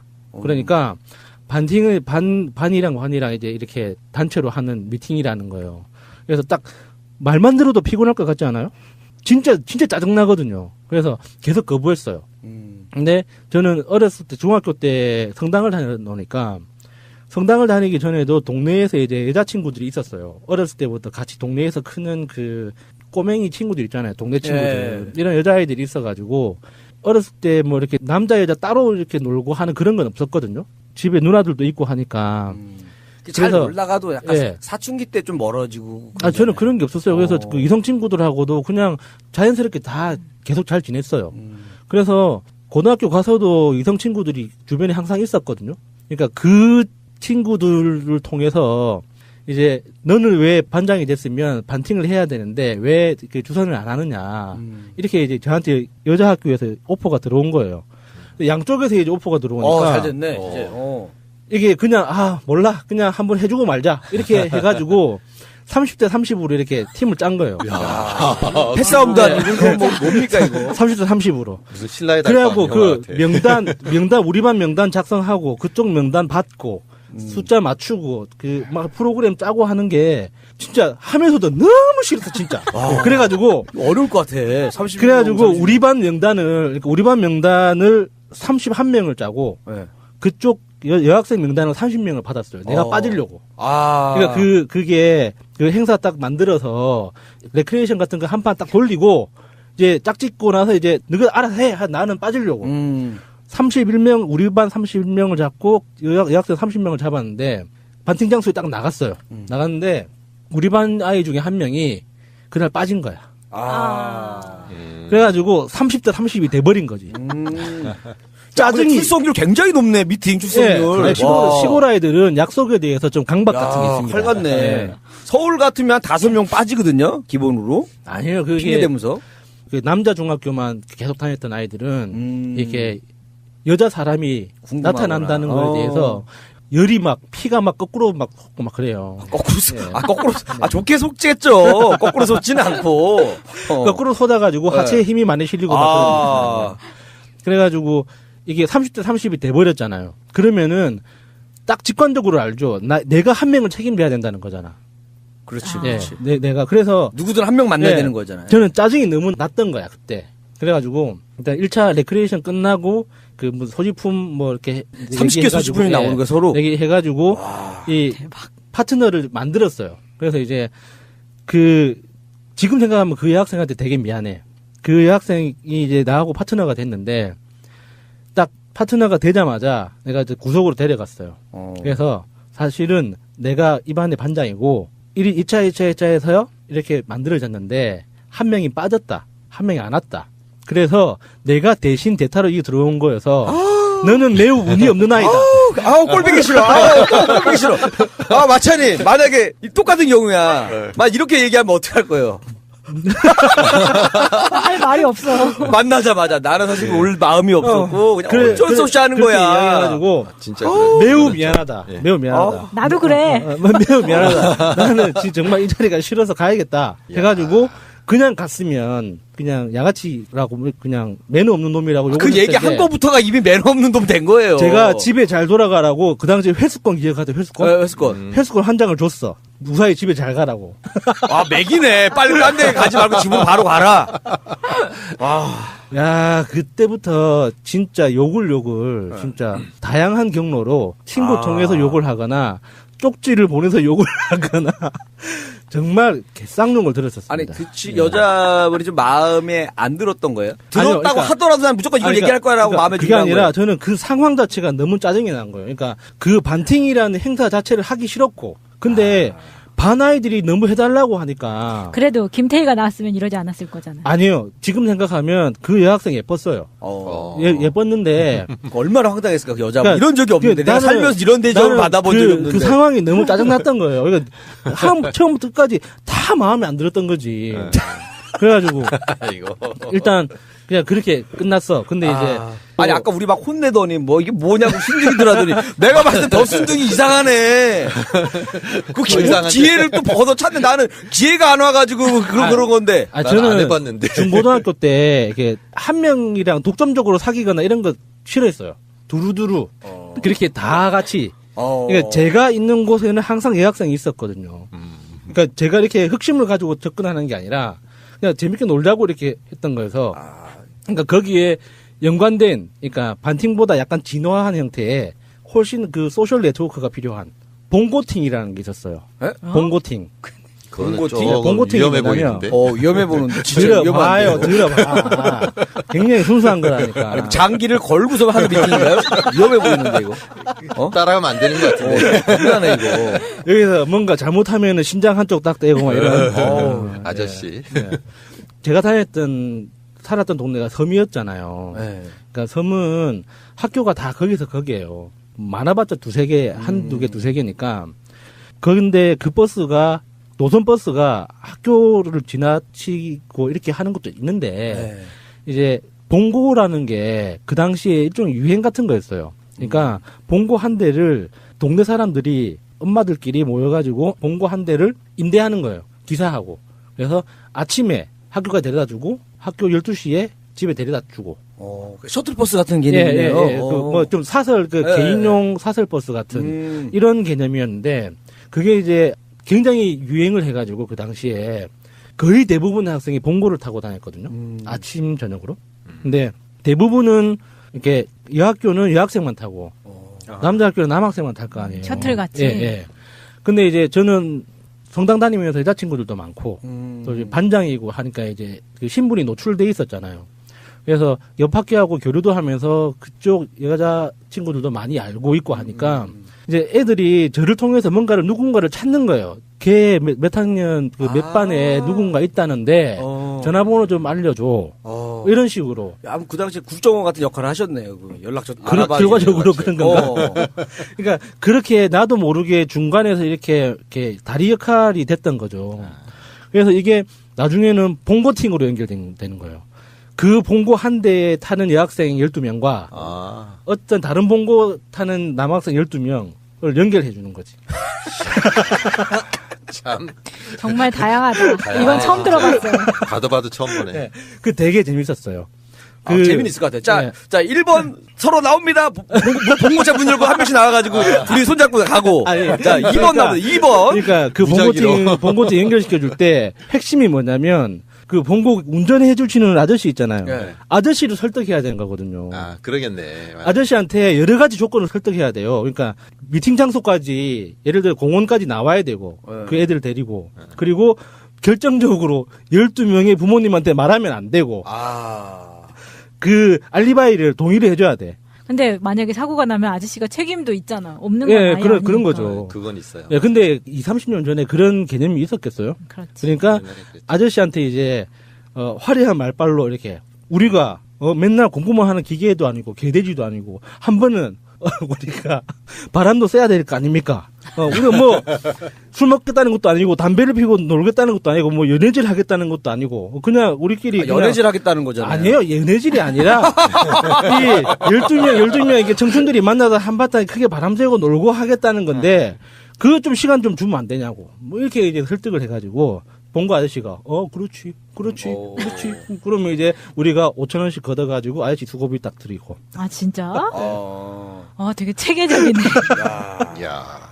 그렇게 봉고팅이라는 것까지 진화를 하게 됐죠. 아니 그 봉고 같은 경우에는 제 친구가 신림동에서 고시 공부할 때 그 얘기를 하더라고요. 그 학원에서 여기인가 이렇게 왔다 갔다 하는 셔틀이 있대요. 자기들 몇 명 해가지고 타는 셔틀. 그 안에서 그렇게 러브라인이 형성된다고. 그런 것도 있구나. 저도 고등학교 마지막 학기에 봉고에서 우연히 만난 여학생한테 꽂혀가지고 같은 학교 지원해서 입학해서 한 학기를 따라다녔어요. 사귀진 않고요. 사귀어달라고 따라다닌 거지. 결과가 별로 안 좋았어요. 근데? 차였죠. 그래서 그 이야기를 하려고 하는 거예요. 이게 차이고 나서 제가 얼굴을 크게 다친 적이 있어요. 대학 입학하고 대학 입학해가지고 지금보다도 더 많이 다쳤을 때 얘기하시는 거예요? 그러니까 성형수술로 보고 난 얼굴이에요. 되게 심하게 다쳐가지고. 아니 근데 지금 너무 멀쩡하신데? 아니 티가 하나도 안 난다고 네. 나는 처음 봤을 때도 그런 얘기 했던 것 같은데 전혀 성형했다라는 상상을 못했어요. 한번 그 얼굴이 내려앉아가지고 이렇게 복원을 했었는데 되게 큰 수술을 한번 했었어요. 또 뭔 짓을 했길래 그런 그건 다음 기회에. 그때 그러니까 치료 과정에서 얼굴에 흉터가 되게 크게 이제 몇 개 생겼을 거 아니에요. 얼굴을 다쳐놓으니까. 그래서 얼굴에 이제 막 붕대를 떼고 이제 크게 흉터가 보이던 그 시절이었어요. 그 시절에. 생각만 해도 딱 진짜 보기 싫은데. 나이가 좀 어릴 때죠, 그러면. 20살. 대학 신입 때. 한참 막 이성에 막 민감하고 이럴 때인데 얼마나 괴로웠을까. 근데 저는 그거를 되게 재밌게 활용을 했어요. 껌팔이 알아요? 친구들이 소개팅하고 있으면 가서 껌 판다고 하잖아요. 그래서 껌 한 통에 5,000원씩 10,000원씩 팔고 막 이렇게 막 방해하잖아요. 이렇게 여학생 막 겁주고. 그래요. 그래서 여학생 겁주면은 그 남자애가 이렇게 뭐 그 기사도인 척하면서 가이끼 새끼야 이러면서 막 10,000원짜리 딱 찔러주고 막 보내고 막 이런 뭐 꽁투 같은 짓거리를 좀 했었거든요. 근데 지금 이렇게 멀쩡한 모습으로 이야기를 하니까 재미있는 것 같은데. 얼굴에 칼자국 있는 사람이 껌 한 통 들고 한 통 10,000원입니다 이러면 여자 10명이면 9명이 다 울었어요. 아 진짜? 너무 쫄아가지고. 얼굴에 그 자국 있는 거는 좀 임팩트가 있더라고요. 근데 수도 진짜 잘 되셨다. 나 얘기만 들어보면은 되게 큰 흉터였을 것 같은데 말 안 했으면 진짜 몰랐다니까. 모르잖아요. 네, 맞아요. 전혀 티 안 나요. 저도 그랬어요. 그 비법이 있는데 다음 기회에 알려드리겠습니다. 이게 그 표정은 스스로 만들 수 있다고 하잖아요. 얼굴을. 그래서 이제 얼굴 마사지, 얼굴 스트레칭 이런 거 정말 열심히 했었어요. 그때 그 잘 붙게 하려고 표정 만들려고. 이게 얼굴이 전체적으로 약간 삐뚤어졌었거든요. 아무리 이렇게 그 봉합을 잘해도 뼈가 내려앉은 거면 그 정확하게 복구하려면은 이거를 다시 한번 수술을 해줘야 돼요. 그래서 얼굴 표정이 굉장히 좀 부자연스러워지는데 저는 의사 선생님한테 좀 어떤 좋은 이야기를 듣고 나서 꾸준히 연습을 했죠. 좀 좋아지셨어요. 키스할 때 뭐 불편하고 그런 거 없으신 거죠? 예, 아무도 몰랐습니다. 그럼 됐습니다. 네. 아주 잘 됐어요. 그렇게 군대 가기 전에 이제 사고 치고 이제 막 얼굴 안 좋은 상태에서 결국에는 군대까지 갔어요. 그래서 군대 가서 제대하고 나서 처음 소개팅을 예전에 한번 이야기했었죠. 친구 대신에 돈 받고 예, 나가서 소개팅해서 그 여자친구랑 이제 오래 사귀었었죠. 그리고 제가 가장 최근에 했던 소개팅은 그 국회에서 보좌관 할 때. 국회에서 보좌관 할 때. 어떻게 가장 그 어깨에 힘 많이 들어가 있을 때 아닙니까? 저는 그런 개념이 없어가지고 그게 뭐 좋은 자리인지는 몰랐는데 어렸을 때 제가 성장했던 동네 어르신들이 이제 제가 보좌관 됐다는 이야기를 듣고 더 난리치신 거예요. 그래가지고 국회의원 될 거야 하면서 그분이 드디어 정치계로 이제 소개팅을 시켜서 억지로 소개팅 자리에 나갔죠. 나가서 보니까 어디서 많이 본 애인 거예요. 그래서 누구지 해서 이야기를 하다 보니까 제가 성당 다니면서 주일학교 선생님 할 때 중학교 2학년인가 1학년이었던 친구예요. 야 이거 뭐 드라마인데 잘 됐으면 완전 드라마 스토리인데. 그래서 이건 드라마네. 저 정말 깜짝 놀랐어요. 진짜 이거는 뭔가 좀 폐륜을 저지르는 듯한 그런 느낌이 있죠. 나이 차이가 얼마나 나는데요? 6, 7? 아니 뭐 그 정도. 그러니까 그게 나이 차이가 중요한 게 아니라 처음에 만났던 그 관계가 중학교. 그러니까 내가 선생님일 때 중학교 이제 막 된 중학생이 이제 막 된 그런 뭐 과외 선생님이네. 예. 그러니까 내가 지금 생각하면은 또 미안하지. 불편하다 나는. 그래서 맛있는 거 사줄 테니 불쾌하지 말고 잘 돌아가라라는 이야기를 아무리 좋게 한다고 좋게 들릴 리가 없잖아요. 근데 저는 또 똑같이 욕을 들었죠. 그러니까 그런 멘탈은 좀 홍상수 감독님한테 좀 배워야 돼요. 너무 약해 멘탈이. 거긴 너무 강하지 않아요? 어떤 기회만 된다면 뭔가 할 수만 있다면 뭐 수작을 부린다 이런 개념이 저한테는 좀 부족한 것 같긴 해요. 그러니까 너무 약간 어떻게 보면 좀 마음을 좀 열고 이렇게 좀 다가가도 되는데 스스로 막 좀 너무 그런 거에 대해서 조금 많이 닫아놓는 것도 좀 있으신 것 같아요. 보면은 이제 좀 기회가 없지는 않으신데. 중간에 제가 생략한 게 많고 방송으로 할 수 없는 이야기들도 많이 있어서 이게 생략이 돼서 그렇지. 소개팅 이후에 그 여성분이 애를 안고 오셨나요? 뭐 그런 건 아니잖아요. 저는 제 친구들 그러니까 푸나님이 저를 개망난이라고 이렇게 부르시잖아요. 인정합니다. 그리고 친구들은 저를 개쓰레기라고 하거든요. 인정합니다. 존나 빠진 박서방. 예.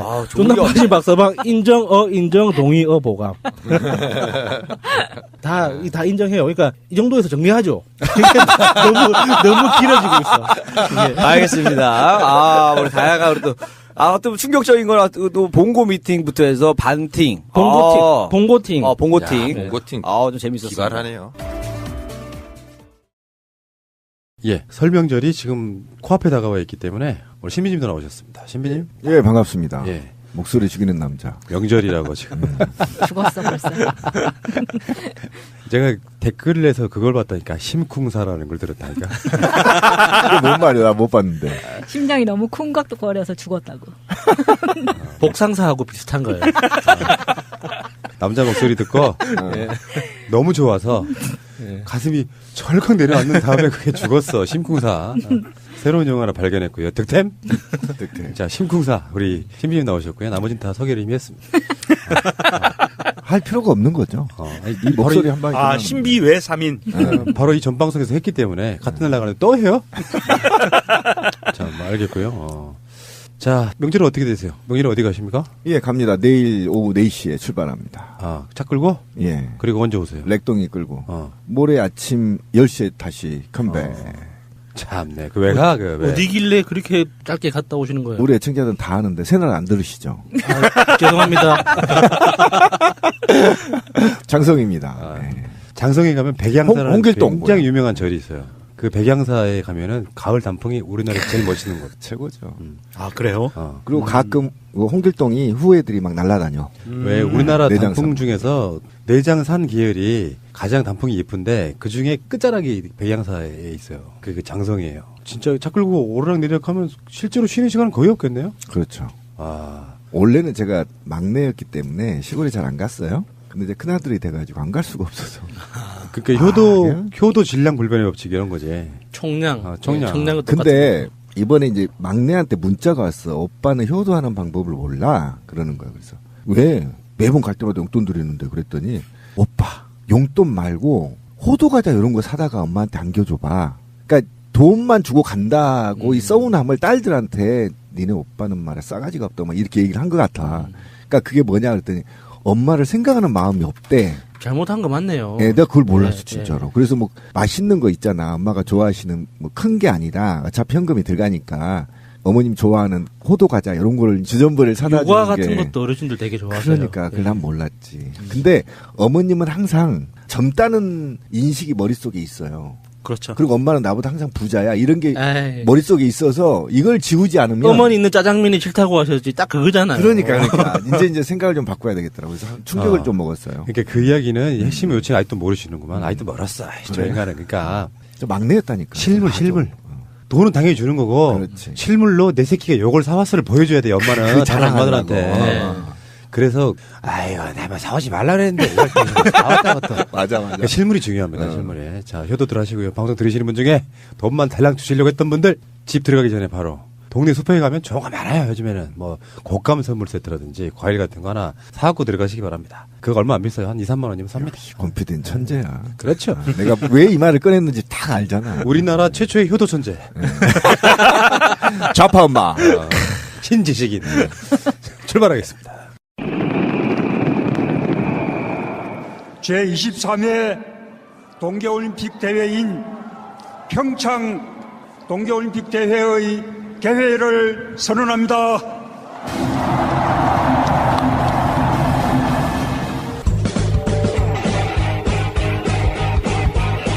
제도로서의 민주주의가 흔들리고 구타는 일은 이제 없습니다. 민주주의가 밥이고 밥이 민주주의가 되어야 합니다. 이번 설 밥상에는 가장 먼저 오르락거릴 수밖에 없는 게 제가 봤을 땐 최순실, 이재용이에요. 그리고 정치 이야기를 나중에 할 거예요. 다 정치 이야기이긴 하지만 어쩌면 이재용 판결과 이어진 최순실 판결에 대한 얘기를 할 거예요. 그런데 여러분들은 설 밥상에 이재용과 최순실만큼이나 롯데를 올려야 됩니다. 왜냐하면 우리나라 부도덕한 기업의 대명사 같은 거예요.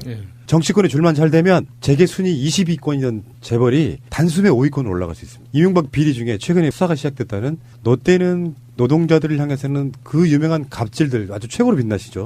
우리 조카가 지금도 롯데 계열사 커피숍에 알바하고 있어요. 안젤리나스. 5,340원짜리. 딱 그렇게 줘요.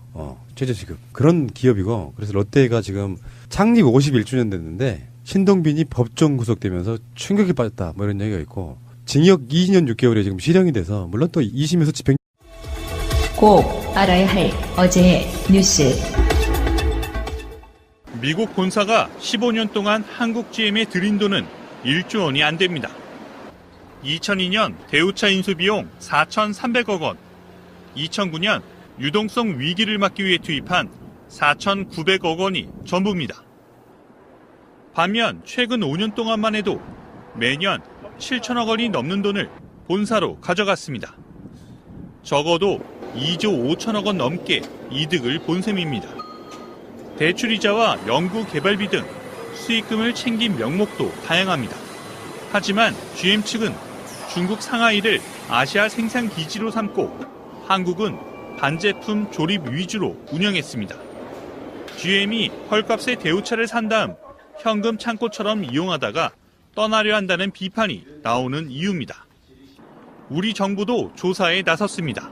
금융감독원은 한국 GM이 미국 본사에 낸 연구 개발비 부분을 집중적으로 살펴보고 있습니다. 산업은행은 한국 GM에 대해 재무 실사를 벌일 예정입니다. 하지만 전문가들은 미국 본사까지 살피지 않고서는 한국 GM의 실상을 정확히 파악하기는 어렵다고 말합니다. GM이 우리 정부에 5천억 원이 넘는 증자를 바라는 건 무리한 요구라는 지적도 많습니다. 투자금 형태이기 때문에 만약 회사가 정상화되지 않으면 사실상 돈을 돌려받을 길이 없기 때문입니다. GM이 지역 일자리를 볼모로 삼은 상황에서 우리 정부가 신중하게 대응해야 한다는 목소리가 높습니다. 한일전을 앞두고 꼴리 신소정은 입을 굳게 다물며 의지를 다졌고 주장 박종환은 두 눈을 질끈 감고 선전을 기도했습니다. 간절한 마음으로 나섰지만 초반 집중력이 아쉬웠습니다. 1분 7초 만에 실점했고 우리 선수 한 명이 부족한 상황에서 또 한 골을 허용했습니다. 단일팀의 올림픽 첫 골은 2피리어드에서 터졌습니다. 미국 출신 귀화 선수인 후스 그리핀이 박은정의 패스를 받아 골망을 흔들었습니다. 한국인 어머니 이름을 그대로 물려받은 희수 그리핀의 역사적인 골에 머리 감독과 박철호 북한 감독은 나란히 두 손을 번쩍 들었습니다. 진통제를 맞으며 투혼을 불살은 신소정은 눈부신 선방으로 골문을 지켰습니다. 하지만 동점골은 터지지 않았고 종료 8분을 남기고 쐐기골을 내준 뒤 추격을 위해 골리를 빼는 강수를 뒀다가 한 골을 더 허용했습니다. 우리 선수들은 아쉬움에 눈물을 흘렸습니다. 좀만 더 버텨줬으면 조금 동점 찬스를 팀원들한테 줬었을 텐데 끝이라고 생각 안 하고 정말 최선을 다해서 포기하지 않고 해서 일본은 1998년 나가노 대회 이후 13경기 만에 올림픽 첫 승리를 거뒀습니다. 한일전 역사적 첫 승은 다음으로 미뤄졌습니다. 단일팀은 남은 두 차례 순위 결정전에서 첫 승리를 노립니다. 평창 동계올림픽에 참가한 북한 방문단 관련 경비 지출을 의결하기 위한 교류협력추진협의회가 조명균 통일부 장관 주재로 열렸습니다. 조명균 장관은 북한의 올림픽 참가가 올림픽의 성공적 개최는 물론 한반도 평화 분위기에도 도움이 되고 있다고 평가했습니다. 남북관계 개선 그리고 한반도 평화의 어떤 단초가 되는 그런 중요한 화합의 장이 되고 있습니다. 조 장관은 특히 북한이 고위급부터 시작해 다양한 형태로 많은 인원이 방문한 만큼 국제사회와 소통하는 계기가 되면 좋겠다고 기원했습니다. 조 장관 발언은 북한이 예술단이나 응원단, 태권도 시범단 등이 어떤 형태로든 앞으로 국제무대에 진출하는 상황을 염두에 두고 있음을 반영한 것으로 풀이됩니다. 예술단, 선수단, 응원단 다양한 형태로 많은 인원들이 우리 방남을 해서 북한이 평창 동계올림픽을 통해서 국제사회와 소통하는 그런 기회가 되고 문제는 북한의 예술 공연 분야 일꾼들의 기량이 아무리 뛰어나고 국제무대 진출 의지가 강하다고 해도 유엔 안보리 제재 대상이라는 한계에서 벗어날 수 없다는 사실입니다. 다만 우리 정부 입장에서는 북한이 국제무대 진출에 관심을 보이는 것은 비핵화에 대한 북한 설득 가능성을 높이는 요소가 될 수 있다는 점에서 긍정적인 현상으로 평가됩니다. 방송 중간에 좋아요를 눌러주시면 새날팀들에게 큰 힘이 됩니다. 미리 감사합니다. 트위터가 진짜 언론입니다. 대기업층에 특히 삼성은 삼성동의 자신들의 그 본거지를 꾸미기 위해서 엄청난 노력을 했는데 현대한테 뺏겼어요. 안전부지. 그런 게 있었고 송파는요. 롯데그룹이 완전히 장악한 동네입니다.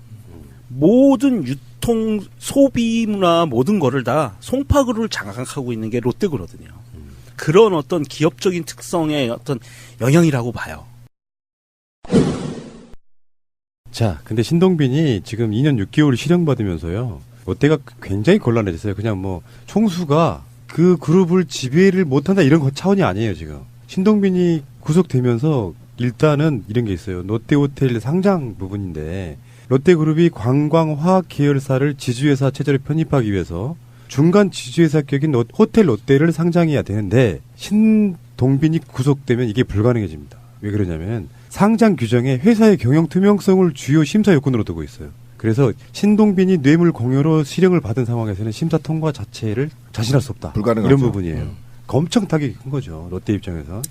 근데 일단 총평을 좀 해야 되겠는데, 그러니까 최근에 이제 롯데가 신동빈이 구속이 되면서 2년 6개월 되면서 제가 볼 때는 이게 최순실 판결과 맞물려서 이재용이 때문에 지금 불똥이 튕긴 것이거든요. 신동빈 회장이 이재용에 비해서 지금 구속이 된 상태에서 좀 측은지심이 있단 말이에요. 그래서 언론들이 어쨌든 이런 롯데와 관련된 측은지심으로 기사들이 좀 나오는데 전 이게 굉장히 큰 프레임이 지금 작동되고 있다고 보거든요.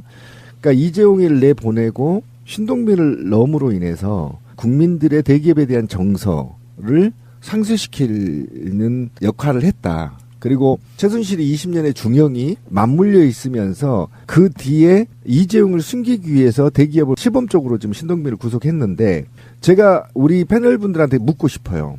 신동빈이 2년 6개월이 많은 건가요? 이 정도 특혜, 지난 20년 동안 MB한테 특혜를 받고 제2롯데월드 타워를 건립하는 데까지 20년 걸렸거든요. 네. 그거를 지금 MB가 오케이 하고 2년 6개월? 저희 씨발 10년 살 수 있어요. 이게 무슨 중형이에요. 전 10년 살 수 있다니까 그 정도 특혜 준다면? 왜 10년을 못 사는지 20년 동안 노력해서 이제 건축물을 완성했는데 2년 6개월이 이게 말이 됩니까? 적어도 제가 볼 때는 이 액수를 보더라도 최소한 10년은 살아야 됩니다.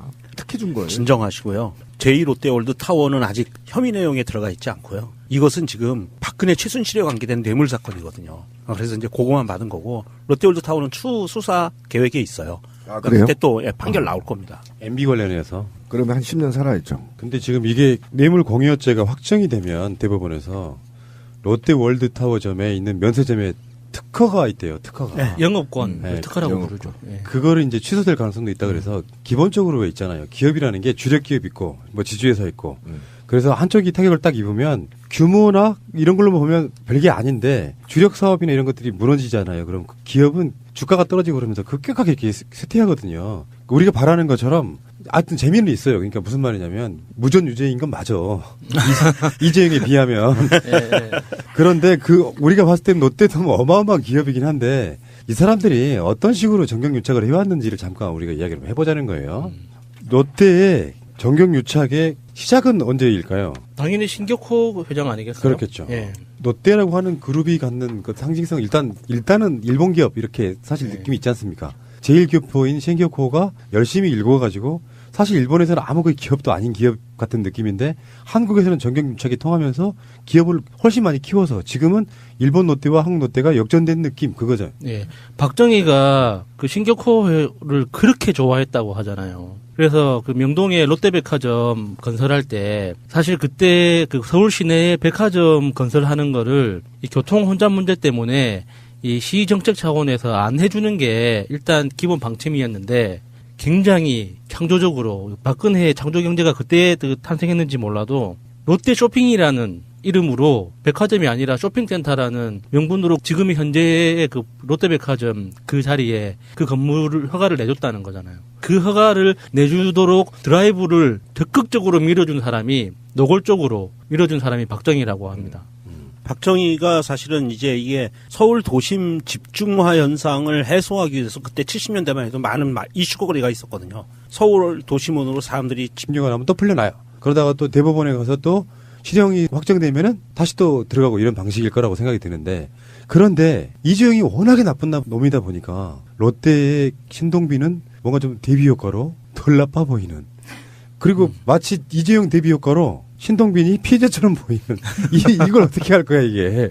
자 어쨌든 간에 롯데가 지금까지 경제난 뭐 이렇게 몇 년 전에 신동빈, 신동주, 신격호 뭐 부자들 사이에서 이루어졌던 어떤 사건들 말할 것도 없고 그러면서 자기 기업 이미지를 좋게 하기 위해서 롯데월드 타워에다가 태극기를 게시한다든지 온갖 것들을 다 했죠. 그런데 알고 봤더니 네, 알고 봤더니 워낙에 롯데가 유통 전문 회사이기 때문에 비정규직이 아마 우리나라 기업들 중에 가장 많은 회사 중에 가까울 거예요. 거기다 커피숍 같은 데 포함하면 아마 그럴 거라고 생각이 들어요. 여러분들이 생각하는 롯데는 어떤 회사입니까? 우리가 평론으로서 이야기하지 말고 롯데를 한번 회고해봐요. 그러니까 일반 시민으로서 쪽발이 기업 뭐 이런 거. 네. 그렇죠. 롯데라는 회사의 지배 구조를 보면 신씨 집안이 일본 광윤사를 지배하고 있고요. 광윤사가 일본 롯데홀딩스와 우리나라 롯데홀딩스를 지배하고 있어요. 걔네들이 다 롯데그룹 자체를 지배하고 있는 거예요. 생긴 것도 닮았죠. 아베하고 신동빈. 그런가요? 좀 웃어요. 아씨. 졸라 닮았잖아. 그런 상황에서 사실은 이게 정경유착의 산물이 롯데그룹이에요. 왜냐하면 외국인 투자 회사의 어떤 그 요건도 갖추지 않았고 그 법망을 피해가면서 살짝 불법적인 형태로 해서 이게 롯데그룹이 존재하게 된 거거든요. 그래서 어찌됐든 이 롯데는 참 어려운 숙제입니다. 그냥 문 닫게 만들 수도 없는 거고 당연히 자본주의 국가에서 이 불법적인 걸 다 탈탈 털어가지고 좀 정상화 시켜줘야 되는데 사실 삼성 정상화 시키는 것만큼이나 어려운 회사가 롯데예요. 저는 이게 롯데 하면 생각나는 게 대기업들 중에 제일 더러운 회사라는 이미지가 있어요. 아, 제일 삼성보다 더 더럽나요? 예, 더러운 정도가 어떤 이미지냐면 모든 재벌 집안마다 폭행 사건이 다 있잖아요. 이렇게 철없는 막내 아들이 뭐 술 처먹고 룸에서 뭐 난동 부리고 뭐 이런 그 사건들이 꼭 하나씩 있는데 하나그룹이 대표적이잖아요. 야구방만이. 예. 근데 롯데그룹은 그런 스토리들 중에서도 가장 지저분하고 이 쪽팔리는 거 있죠. 양아치 같이 도로에 가던 차 세워서 막 집단 린치를 한다거나 음주운전하면서 지가 사고 내놓고 배째라식으로 한다거나 하는 그런, 그러니까 롯데그룹이라는 것만 빼면 완전 개생양아치인데 나중에 알고 보니 롯데그룹 자손인 거예요. 그래서 이것들이 왜 그러나라는 걸 이제 그 살아오면서 케이스를 보니까 명정님이 말씀하신 것처럼 롯데그룹은 우리나라 재계 서열에서는 큰 게 뭐 상위 그룹은 아니었지만 이게 귀에 귀를 걸면 귀걸이, 코에 걸면 코걸이식으로 최저적인 뿌리 기업이 일본에 있으니까 그 외국인 투자 관련 법률이 필요할 때는 외국인 회사처럼 행동하고 내국인의 법이 필요할 때는 내국인의 법률을 요구하는 이런 방식으로 양쪽을 다 가지고 놓은 거예요. 세금 문제도 그렇고. 그래서 이게 생활 속에서 롯데그룹을 피해보려고 애를 많이 써도 힘듭니다, 사실. 껌 한 통도 거의 독점이잖아요. 껌 같은 경우는 롯데가. 음료 같은 경우도 음료도 그렇고. 그렇죠. 맥주 뭐 이런 식품이나 뭐 주류 같은 경우도 그렇고. 그래서 이게 너무 볼 때마다 스트레스 받아요. 롯데는 진짜. 껌이라면 역시 신비껌. 많이 씹어야겠어요. 아니 근데 뭐 아저씨들이 생각하는 롯데와 제가 생각하는 롯데는 좀 달랐어요. 뺀질거려 보세요. 제가 오, 또 새로운 캐릭터인데 여기서 아저씨는 신비가 빠지는 거잖아. 88년생이니까. 오케이, 좋아. 그 이 세 사람의 아저씨들과. 네. 최명길 지역구가 송파 을인가? 그렇죠. 제가 그 지역구에 살 때거든요. 그러면 대학교 초년생 때니까 그때 이제 그 지역에 살면은 그때 잠실역에 롯데 백화점이 있었고 롯데월드가 되게 크게 있었어요. 그래서 집에서 되게 가깝고 그때는 롯데백화점에 롯데 셔틀이 있었어요. 그래서 그 근처에 아파트까지 셔틀버스가 다 가는 거예요. 그러면 잠실역에서 내려서 버스 갈아타고 하는 거 없이 무조건 백화점으로 가는 거예요. 잠실역에서 연결이 돼 있으니까. 그럼 백화점에서 이것저것 막 사고 셔틀 타고 바로 집 앞에까지 데려다 주니까 거의 롯데와 나는 하나의 몸이 돼서 매일매일 롯데를 안 가는 날이 없었거든요. 그렇게 되면 나중에는 저희 동네 애들은 막 그 롯데월드 연간 회원권 있죠. 이런 걸 끊어서 그냥 아무 때나 가서 놀고. 역시 MB 후배는 다르네요. 그 좀 하지 말라고. 이게 그 지금 마차님이 얘기한 것 같은 그런 게 있어요. 뭐냐면 우리나라 대충되는 것을 분산시키자라 썼는데 사실 그래서 백화점이라는 것을 서울 도심에 만들 수가 없는 상황이었어요. 그런데 이거를 꼼수를 피하기 위해서 복합 쇼핑센터로 바꾸는 거예요. 그러니까 74년 6월에 어쨌든 반도 호텔을 매각을 입찰해서 이걸 42억 원에 사들였다는 거 아닙니까? 그죠? 그래서 어쨌든 호텔을 차지했고 그다음에 여기에 김종필이가 거의 서울시장 집무실로 사용할 만큼 박정희의 정경유착은 어마어마했다는 거죠. 그때부터 이제 싹이 트기 시작했다는 거 아닙니까? 그러니까 이 집안은 진짜 독특하게 이게 국적 문제 가지고 진짜 보는 사람 너무 열받게 해요. 이게 병역 문제가 걸려 있을 때는 일본인 국적으로 살면서 외국인으로서 가업을 잇는다는 그런 명목으로 회사를 운영하고 그리고 딱 병역 의무가 면탈되는 나이가 되면 한국 국적으로 싹 갈아타서 그때는 또 우리나라에서 누릴 수 있는 조세 혜택이나 정치적인 혜택 이런 걸 뭐 마음껏 누린 이게 보고 있으면 진짜 호구 잡혔다는 느낌이 들 정도로 이것들은 도대체 뭘 믿고 이러나 싶을 그런 기분이 들어요. 아까 말씀드린 것처럼 일본에서는 좀 미미한 기업에 가까웠는데 한국에서 법 때문에 외자도입법 그 외국의 자본을 들여온 거에 대해서 세금을 감면해주는 이걸 이용해가지고 사실상 지금은 어떤 구조가 되어 있냐면 한국에서 열심히 바득바득 벌어서 일본에서 쓰는 그런 느낌이에요. 네. 그렇죠. 그런 기업이라고. 근데 그런 기업이 지금 그렇게 성장을 해오면서 아까 말한 것처럼 박정희가 죽기 전에 마지막 한 일이 롯데 관련한 허가내 주는 거였다고 하니까. 롯데 쇼핑센터 건설 허가에 관련된 업무가 맨 마지막이었고요. 사실 이 롯데의 지금 그 치매 때문에 좀 그 움직임이 불편하신 신교코가 1960년대에 굴욕적인 한일 수교 협정을 맺는데 신교코의 인맥을 동원해서 그걸 도와줬다고 그래요. 그렇기 때문에 박정희 정권 내에서는 이 신교코는 자기들한테 보면 어떻게 보면 굉장히 큰 은인과 비슷한 입장이었던 거예요. 그렇죠. 그래서 어쨌든 박정희가 친일 운동을 하면서 어쨌든 자기 스승과 선배들로부터 오더를 받았을 가능성도 굉장히 높습니다. 일본 기업을 성장시키기 위한 기업이 맞았고, 그다음에 아까 이제 우리 권 PD가 얘기한 대로 어쨌든 사실은 마지막 총 맞아 죽으면서 다 챙겨주지 못한 걸 전두환이가 챙겼다는 거 아닙니까? 그죠? 그래서 사실상 신격호의 꿈을 이루어주게 해준 건 전두환이에요. 그러니까 박정희도 어마어마하게 신격호를 예정했던 느낌이 법상으로는 롯데 백화점 허가가 안 나는 상황. 그 상황에서 이름을 교묘하게 바꿔서 롯데쇼핑으로 바꿔서 허가를 내주고 이게 다 박정희가 도와줬다는 거고 예. 전두환이 지금 도와줬다는 건 뭐예요?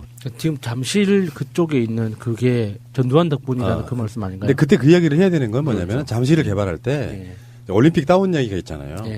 올림픽을 유치하는 그 부분에서 일단 강남 쪽에 우리가 말하는 지금 현내 강남 3구 본진 그 외에 올림픽을 하게 되면서 이제 사실은 서울 땅도 아닌 땅 거기가 서울이 아니었어요 잠실이 하남 뭐 이런 거기였다고 거기를 서울로 이렇게 늘리면서 잠실에 올림픽 주경기장이 세워지죠. 그리고 거기에 부수적인 것이 들어가면서 그때 개발을 할 때 거기만 달랑 오면 안 되잖아요. 그러니까 사실상 롯데월드 쪽에 있는 그 잠실 땅을 사실상은 개발할 수 있게끔 도와준 거죠.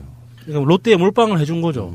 현실적으로 보면. 어쨌든 그 손정묵 교수가 확정한 것은 전두환 때 이제 국보위 때 이게 강남 개발이 진행이 됐거든요. 그런데 여기에서 사실은 지금 문제가 되고 있는 제2롯데월드 부지 있죠. 26,000평. 그때 전두환 정권 때 받은 거예요. 실제 이제 악의 뿌리가 여기서부터 시작되는 겁니다. 그러니까 그때는 사실은 전두환의 통치 자금이 거의 다 이 신격호에서 나왔을 가능성이 굉장히 높다고 보는 거죠.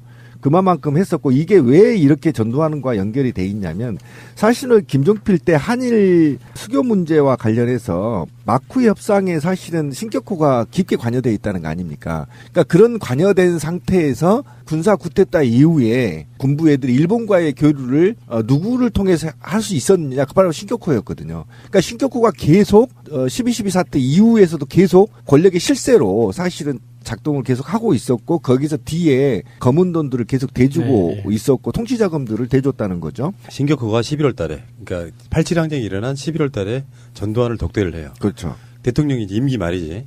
그리고 나서 한 달 후에 정부가 그 롯데 부지를 다 브라이를 해준 거거든요. 근데 그때 한 달 전에 독대한 거 많이 본 스킬 아닙니까? 이재용이 박근혜를 독대하고 이런 거 있잖아요. 그렇죠. 독대해서 50억을 준 거예요. 50억을. 맞아요. 그 당시에 87년도에.